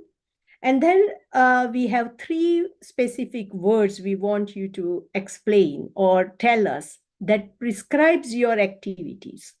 And therefore, that could be any 3 particular word where what can be something like, I think of these 3 words and I think of you, that, this must be the person who might be expert in these 3 things. And even if you are not expert, we would like you to put some 3 words in a sense of that you are working towards that. And so these 6 elements makes you a unique chair in the world. And what we are doing here, I will stop this. And what we are doing here, that we are not asking you specifically to do anything special for your chairship. It only reflects the actions that you might be doing for yourself. And therefore, we ask you to continue to do what you are doing. And then when we finish, when we complete the year, at the end of the year, we generally ask people to fill out a self-nomination form. And that self-nomination form, you don't need to highlight everything what you have done throughout the year, but 1 or 2 or 4 maybe activities that have contributed towards your chairship. And that could be your workplace itself or your activity, what you are doing. And just by the face value, we try to give awards, which are bronze, silver, gold, platinum award. And we give out this award every annual conference, GSFN annual conference, which is held in generally just nearer to 9 and 10 or 11 December, because we celebrate that as a GSFN Knowledge Day of the co-founder of GSFN, my husband. Because he has played a very important role in educating me and my daughters, and we give this as a appreciation to him. And we celebrate this. And since 3 years, we have been doing this. First year, we gave out 87 awards. Next year, second year, we gave out about 197 awards. And last year, we gave out 160 awards. And it has been very, very, playing an important role in the people who have got this award. They have transformed their activities. They have transformed their careers. They have grown from very, low level to very high level profile individuals. And I'm great that that is helping them. And I'm again, as this model itself or whatever values we have in GSFN, it is making our whole GSFN leadership very high profile. And I'm really grateful for that. So having said all this about GSFN, I will stop here for any questions if people have, and I welcome your comments as well. Thank you very much for listening to me.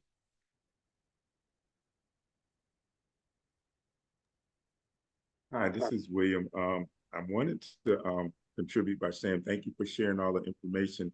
And it's great to have a platform such as this where people can collaborate together and work together and globally connect with shared passions and ideas. So the growth is phenomenal, being able to talk about whether it's the environmental conditions, educational, entrepreneurial business.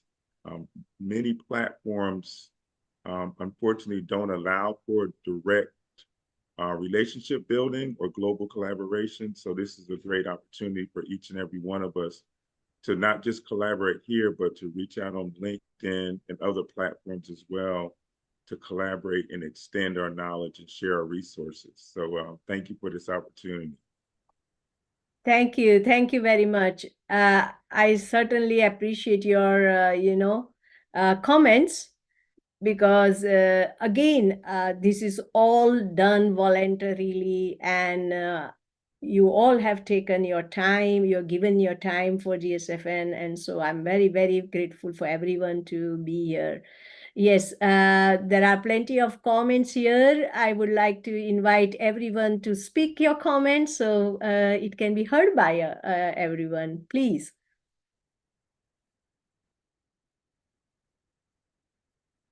Michael, would you like to speak? Sorry, are you talking to me? Well, you can also speak. There is another Michael as well. Okay, then I'll just let the Please other go Michael speak. ahead. Yeah. Please go ahead. No, I'll just let the other Michael speak. Yeah. Yeah, don't worry.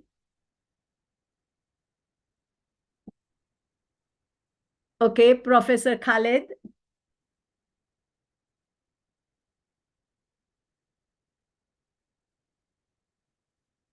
Yes, hello. Thank you for this opportunity. Thank you, Dr. Renuka. You're always amazing. You have opportunity and global event that's make me change in my life. Actually, I have to be speaker in my project, but maybe next time because the time is long now, and everybody I have to take a rest. But I would like to share. That's Dr. Renuka. I know her only that's this year, and but I feel that I know her from many long time ago because she touched my heart in my knowledge, what I have to deliver for my family in Africa. Actually, I'm from Egypt, and Egypt actually, as you see, that's one country from Africa, and she don't only support for climate change, but she support for everything. I appreciate her support. She supports for knowledge in education and environment and life and women. I had a global event with her first in Pakistan. It was wonderful event, and then also I attend also the global event in Egypt, and then in Kenya, and now in Nigeria. Yeah, she really hard work. She has hard work to support all people around the world. I appreciate that for her work, and I'm so happy because I became as a member in Global Sustainability Future Network. I will do all the best I can to support for education, and also she always ready to support everyone around the world, and that's good work from her. Thank you, Dr. Januka. I hope for you very successful for all event you have. Thank you. Thank you. Thank you very much for generous and kind comments. Thank you very much. Would anyone else like to share? Yes, Michael, I can see your camera. Yes, Dr. Renuka. Good evening, good morning, good afternoon. Thank you for the conference. It has been good. I've managed to attend at least, this is the second one. I attended the Kenya one. I've not yet received my certificate, but I think it will come soon. Yeah, I'm learning a lot. I'm growing, and my presence is being felt, courtesy of GSFN. And I highly recommend my colleagues to join GNSF, not only for collaboration and partnership. It's also a knowledge-based network, and I've grown knowledge-wise. I know a lot of things thanks to GNSF, and I'm looking forward to learning more. Thank you very much, Dr. Renuka. Thank you. Thank you. I am very glad that you spoke, and I am learning a lot from you as well. You pass me plenty of opportunities, and that is where I highly appreciate your support. Thank you. Thank you very much. Thank you, Dr. Renuka. So anyone else want to have a comment, any feedback?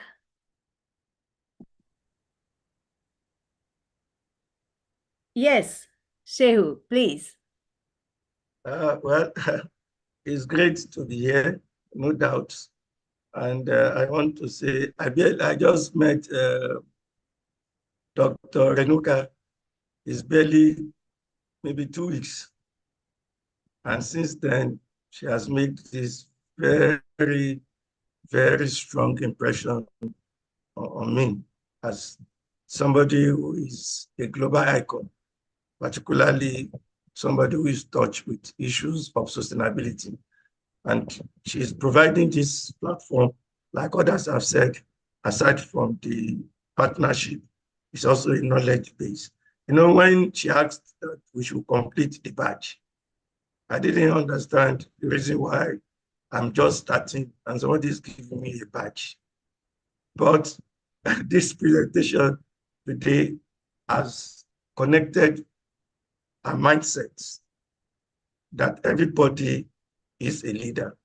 And I saw the leadership progression, the step in the presentation is wonderful. So, and just to also echo what others have done, this is a brilliant initiative. And I'm sure and another thing is, when you said we are going to have this summit, I was thinking, billions of funds will be needed. Yes, we are enjoying ourselves and without spending so much. So it means not all the time that ideas require big money. It can start from just small things, just thinking deeper and trying to be creative, trying to do things more differently. I've enjoyed myself here. I've met guys people that I'm sure going forward, we work together. Somebody also mentioned need for you to share those two, the slide, your presentation. I think it's very important because it's, in a very simplified way, defines so many connections and try to simplify the various nexus between sustainability. So I will have to not to also have a copy of it and make it as a reference for my engagement with my students, my professional development.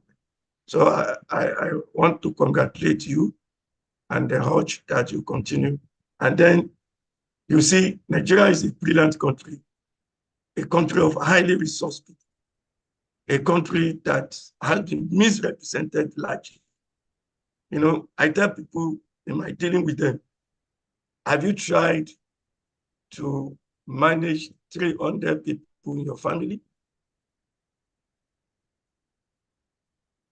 Even if it's 4 people you manage, you know how complex it is. Nigeria is a nation of over 300 tribes. So it's a nation within nations. So people should not highlight our complexity, but they should continue to provide platforms such as what you are doing for us to express the great resources, material, human, and that God has blessed the country with. We are a giant of Africa, and people should be less focused on our challenges, but on our strengths. And this is what you have done. Otherwise, people without visa, we are all meeting and enjoying ourselves. People will tell you to fight. There's nowhere in the world that you don't have pockets of issues. But you can see the contributions my colleagues are making, and they will continue to make. So I want to thank you for this platform. And I believe, if you go back to our performance on our SDG, we are low. But with this kind of platform, I'm sure in the next 2-3 years, people will be wondering what is happening in Nigeria. We want to shoot up and change the narrative about our SDGs. Thank you. Thank you very much. You have rightly said so. Everything what you have said is very important. Thank you. Thank you very much. Certainly, I will be happy to, like, I'm going to make a Google file, and we are going to share all what everyone wants to share their presentation. We are going to share with everyone. So don't worry, you will definitely get a presentation from everyone and from me as well. Thank you. Thank you very much. Yes, Prince Aziz, and I think, you know what, I must highlight, though Mohammad Yassin is not speaking, but he has been putting very wonderful, and very kind comments in the chat. So I'm very, very thankful to him for this. Thank you. Thank you very much. And Prince Aziz, please share your comments. Thank you. You are so wonderful, Dr. Renuka, because you are bringing the issues of global perspective to the forefront to be discussed. Decarbonization, climate change, and also that wonderful presentation that has to do with waste management. All over the world today, even the developed country, they are still battling with waste management issues. So it's a great ideology that such thing is coming up today. And it has been a wonderful experience coming across to have my connection with you in the early 2023, where we have a platform that we're also coordinating in Nigeria. So I see this as a wake-up call to everybody, irrespective of anywhere you are over the world. The world is now global village. You can connect anybody. So, and this is a connecting dot avenue, and that is what I'm seeing here today. I know a lot of people have connected me today. If not for you, if not for this platform, I won't come across Professor Akintola Shehu and ambassadors. So within this program, we have connected, we are sharing some documents, and we are relating. So just across the world, every country has diverse knowledge. Yes, maybe see some bad aspects, but they also have a good aspect. I'm one of those examples. I've been to 5 countries because of scholarship. I'm in Nigeria. And I will continue to be one of the Black populous nation in the world. And anywhere I go, I represent my country well. So just as it is. So we have to continue to look at those challenges. As we are looking at those challenges, let us see how best we can start producing some of the solutions. I will also urge you at the end of this summit, at the end of this summit or conference, there could be going to be some committee put up or some human resource unit that are gathering some information. Let there be a communique or a resolution at the end of this. Okay, these are some of the challenges that come out throughout this conference and this summit, and this is the communique. This is what we see as a solution or as a remedy to some of those issues raised during the decarbonization and other presentations that will be coming up in the days. We can start pushing into some of the government, some of the individual country agencies, organizations, philanthropists who can join GSFN and work with us and partner with us, or they want to work at their country level. When you suggest some of the solutions, because it has also shown that many people know the problem, they're having the problem, but they don't have the solution. Getting the solution is like a guideline telling you what to do to get it right. And an organization like this will go a long way. When you are coming with a communique or resolution, that resolution is binded across the continent, where some of the countries can start sitting down and look at some of the approach they can pick to start solving their problem. So I want to thank you again. It has been a wonderful opportunity to work with your organization and be one of the person considered to be a guest speaker today. So, and the wonderful opportunity to be here and connect with my global people across the world. Let's continue sharing the world. Let's continue connecting ourselves. Between these, we can start meeting ourselves and start producing solutions, because maybe there are some solutions in your country which I don't have the knowledge of. That may bring me back to your country as, okay, I want to come and conduct research. I want to fit it and see how you are doing it. Maybe that I'm implementing my own country. When we have knowledge exchange, It will fast track ability to be able to address some of the current challenges. And that is what you are bringing to the limelight. I want to congratulate you for what you are doing. You don't get tired day, night, you talk to people, even 2 a.m. You say, I'm open to your door. Talk to me, I will respond. And you have always been doing that. And I wish you more success. We'll continue to work with you. Thank you, Dr. Renuka. Thank you. Thank you very much. I think what we are doing here must reach out to people. And so please share with your network. Please share, even if they don't join, make a point that there is a platform for everyone's voice to be heard. And, we have to make this possible. I believe, each and every country has some specific things, and that should be highlighted. It is the people's voice that matters. And we have to make it listen to make it possible. And this platform offers you that.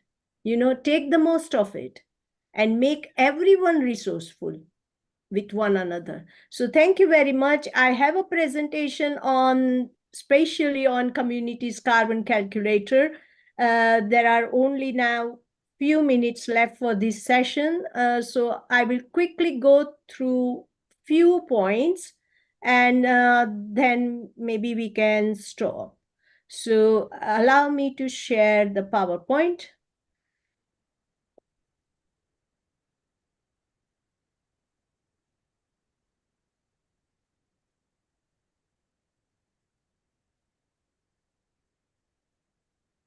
Oh, sorry.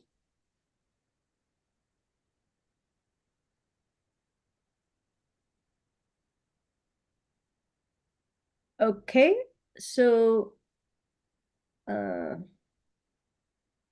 1 second, sorry.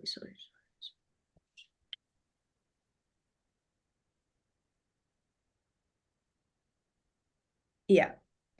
Okay, so this is communities carbon calculator, though I have mentioned here specifically for agriculture, agro ecosystem, but this community carbon calculator can be applied to many sectors, like all sectors. And why I call it community, we have seen through these talks that each local area are different or have their specific, I call that specific reality. We are all having some specific reality in our location. It depends on the geographic location, even the traditional, development, also the ecosystem it has, and so on, plenty of things, cultural, institutional, environmental, and all those things are involved in that or influence any community. And when I say a community, I believe that something like, transport community. So whoever commutes or uses that transport, then that is a community. And therefore, we can apply a community's carbon calculator to everyone. Again, I have already mentioned that it is very important that each and every activity must be translated into carbon emissions so that we can measure it and we can allow it to be controlled, balanced, and we can transform high areas to low areas, like high intensive carbon emission areas to low intensive, and we can also have a market value for those things. So that is what the whole idea is. And therefore, we have come up with this concept note, and we are trying to propose to plenty of partners, and there are plenty of partners on board as well thinking. But of course, this high-level concept should be digestible to everyone as well. So I'm just sharing few things here, and I would invite your interventions also here. Also, I would like to say that I'm a part of high-level advisory board committee of climate change technology and network and UN Climate Technology Executive Committee. And I was just, actually, I have this today and tomorrow also to attend that meeting, but I had to come off from the meeting. But last week I attended Technology Executive Committee. And again, these are the issues that they are talking about. They are worried about how they can bring in carbon, how they can increase carbon literacy among community, how they can exploit the carbon definition or carbon as a commodity in controlling our carbon emissions, and also inducing sustainable development goals everywhere. So, it is a area of high priority for everyone now in the current present time. So here what we are talking that if we invest into communities carbon calculator, we will be able to produce some technological engineering and also social innovation, and this will all orchestra to an open like we will invite open dialogue commitment to service and preservation of global resources, and it will allow us to have a return of human return of investment in a way that it will produce smart practices and commodities, and that would be beneficial or better practices than today. And we would be in a better control of our climate. So here, the primary objectives of Communities Carbon Calculator are to induce innovation, induce agriculture best practices, industrialization of certain commodities or smart commodities. Then it will also induce new employment, skill development, and so on. So that will be work for expansion, and that would be a bit of like entrepreneurship, and also in like a more institutional way, rather than saying that farming being an informal activity. Environmental awareness will be created. We will have a new stewardship, and what we are trying to do here, bring everyone together, and especially students and early careers, to get, because they are a bit more adaptable with the digitalization and the new terminology of our evolving carbon emissions and illiteracy. They would be acting as a stewardship. They would be like a buddy-like people to the farmers who are maybe having some problems with getting on with this terminology or digitalization. And they can become friends of these people, and they collectively, universities can develop educations and educational courses and so on. But at the same time, farmers and their families get someone's ready help to get into this environment of carbon emissions and literacy, and also talking about like how they can support smart commodity development. Of course, it will involve everyone. So it will be trying to, one second, I'm trying to admit someone. Yeah, okay. And we will be focusing on how we can develop nutritious food, and also focus on health and wellness of people. And this would collectively have generational wealth. That is, we will be, one second, generational wealth, and that would like be a cooperative ownership and fair equitable wage distribution. And that is where we want to go. We want to give a place to women farmer. We want to give place to young farmers, and we want to make farmer not a burden industry, but to make it as a prosperous industry. So that is where we want to go through this. And it is same for any sector, as I mentioned. It can be applied to at any sectoral level or any system level. And so the project agenda would be something to develop a smart, one second, I'm trying to admit people at the same time, but I cannot see why I can't do that. Okay, yeah.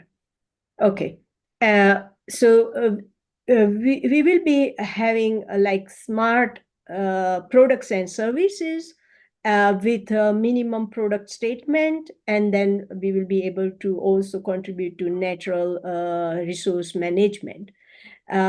We will be able to again work on different sectors and able to control pollution and carbon emission and increase security in each sector. May it be energy sector, may it be communication, transport system, and so on. We will be trying to secure the system through this type of holistic tool. What it needs, that it has main steps, which would be like research and data collection, because data collection is very, very important. Without knowing your data, you cannot measure your baseline, and then you cannot work on it, how to move it, and how to mobilize our resources towards having a better system. And so there would be research and data collection step. Then we can analyze and prepare a dashboard for it. And then we can invite people or before or after or during all the steps, we can invite in-country finance partnership. Why I am saying in-country finance partnership, there has been a huge talk, like, I mean, everywhere people are talking about finance crisis, or talking about climate finance, which they think that it is unreachable or unattainable. But I'm talking about, and again, I'm not talking about foreign investment here. What I'm talking is that we must be focusing on how we mobilize our own resources. For example, today I can invest my time into some other activity, but I am investing my time here. So it is my choice where I should invest my time, resources, I mean, wealth, whatever. Because today I have wealth. I mean, I have time. I don't have wealth. But if you have wealth, or if you have income, what is the question you have to ask? That where I should invest. And I must invest where I can gain the profit the most. So if I invest within my local community, and again, just it is understanding what are my alternate choices and how should I invest. Understanding that needs a lot of knowledge about it. And having this carbon literacy knowledge, we will be able to understand our alternatives, and we will be able to invest in alternative.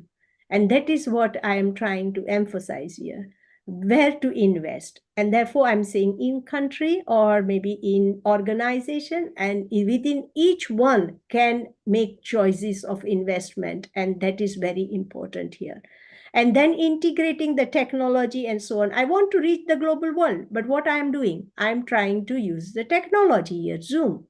I'm not traveling anywhere, but today I am here in Nigeria. Tomorrow I will be in Australia, or I will be in Canada in afternoon, and so on. So I can be mobile. And that is what I want to integrate my technology here, my subject expertise, innovation. I'm trying to innovate something. Commercialization, I have not still commercialized, but I'm trying to make way to commercialize this. And this is where, we have to think all that. And I'm trying to induce yourself, you can become your own entrepreneur by having such tools. And that is what I want to create as a community. And that would be such an interesting and very, impactful activity. So that is where I want to go, and you can have some manager for yourself, and then there could be a governance model for that. So this is what I want to emphasize through carbon emissions. And there is a lot more to say. Of course, I have a whole presentation, but I won't be sharing this all. I would just directly go to some of the things where if we make such type of model, we can influence plenty of different sectors and plenty of different commodities, services, and products. And here this slide explains that you can have energy like a renewable energy model in your farm, and that can actually increase your energy generation, and you can become a distributor of that, and you can help residential, commercial, energy source generation and utility. Likewise, you can invest into renewable energies such as gas, electric, wind turbine, and so on. You can also there would be carbon emissions that can be counted from your residential area. If from a community, in a community you can count residential area, commercial area, municipality, and all the entities in that community can be counted. We can count carbon emissions, and then we can understand who is highly carbon intensive or low, and then we can mobilize that as well, and so on. And we can also think of critical infrastructure, where we must think of our nature-based solutions where we can input these. And then there we can also think of how we grow crops, what type of cattle we need, what type of management for these crop and cattle we need, and so on. So this is all can be very, very useful in translating our carbon emissions from high to low profile. Further, I would also, these are plenty of other slides, but what I would like to bring here, that actually GSFN has access to 2.5 million farmers around the world, and more, maybe 5,000 individuals. Of course, we have more, there are 7,000, and at individual country level also, we have grown like about 1,000. And so like, for example, Prince Aziz has a network of 500 more people, more than 500 people. So if we can count on them as well. So if we count like that, we have networks of networks, and I can maybe reach out to more than 2 million people at a time. And we have more than 500 universities, 200 associations, cooperatives, local authorities, and schools and businesses. So we are very, very rich in our, assets. And we have to bring all these people together. We have them together, but it's just the matter of leadership and thinking over and how we want to go about this all, and so on. And I think I will stop here. Then I have all about my GSFN. And I would also like to highlight that GSFN got plenty of awards, including me. Of course, they have given me an award as a part of GSFN, but this would have not been possible at all without anyone's support. The support you have given me and made me a leader, which I think it is very, very, a real grateful opportunity for me. I'm very grateful, but you all have provided an opportunity for me. But I want to equally provide a greater opportunity to you all to grow, and that is where I want to work. So I will stop here, and thank you for listening to me. A very quick one, but still we need to finish by time, and I'm on at the dot. So thank you very much for listening today and being here for this session. Any last comment? I can accommodate one or two, and then we can stop. Yes, Sehu. Yeah, thank you for the presentation.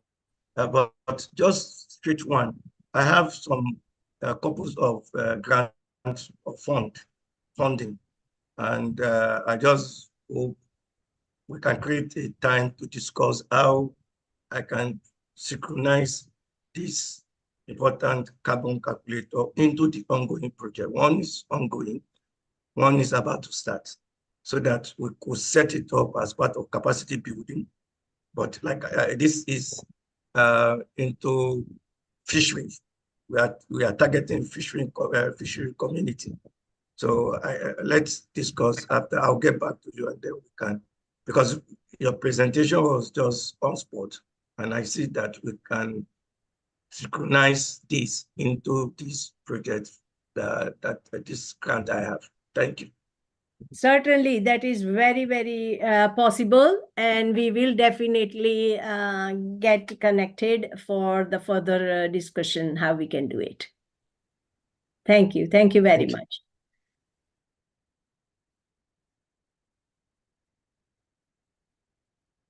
Okay, I will stop the recording.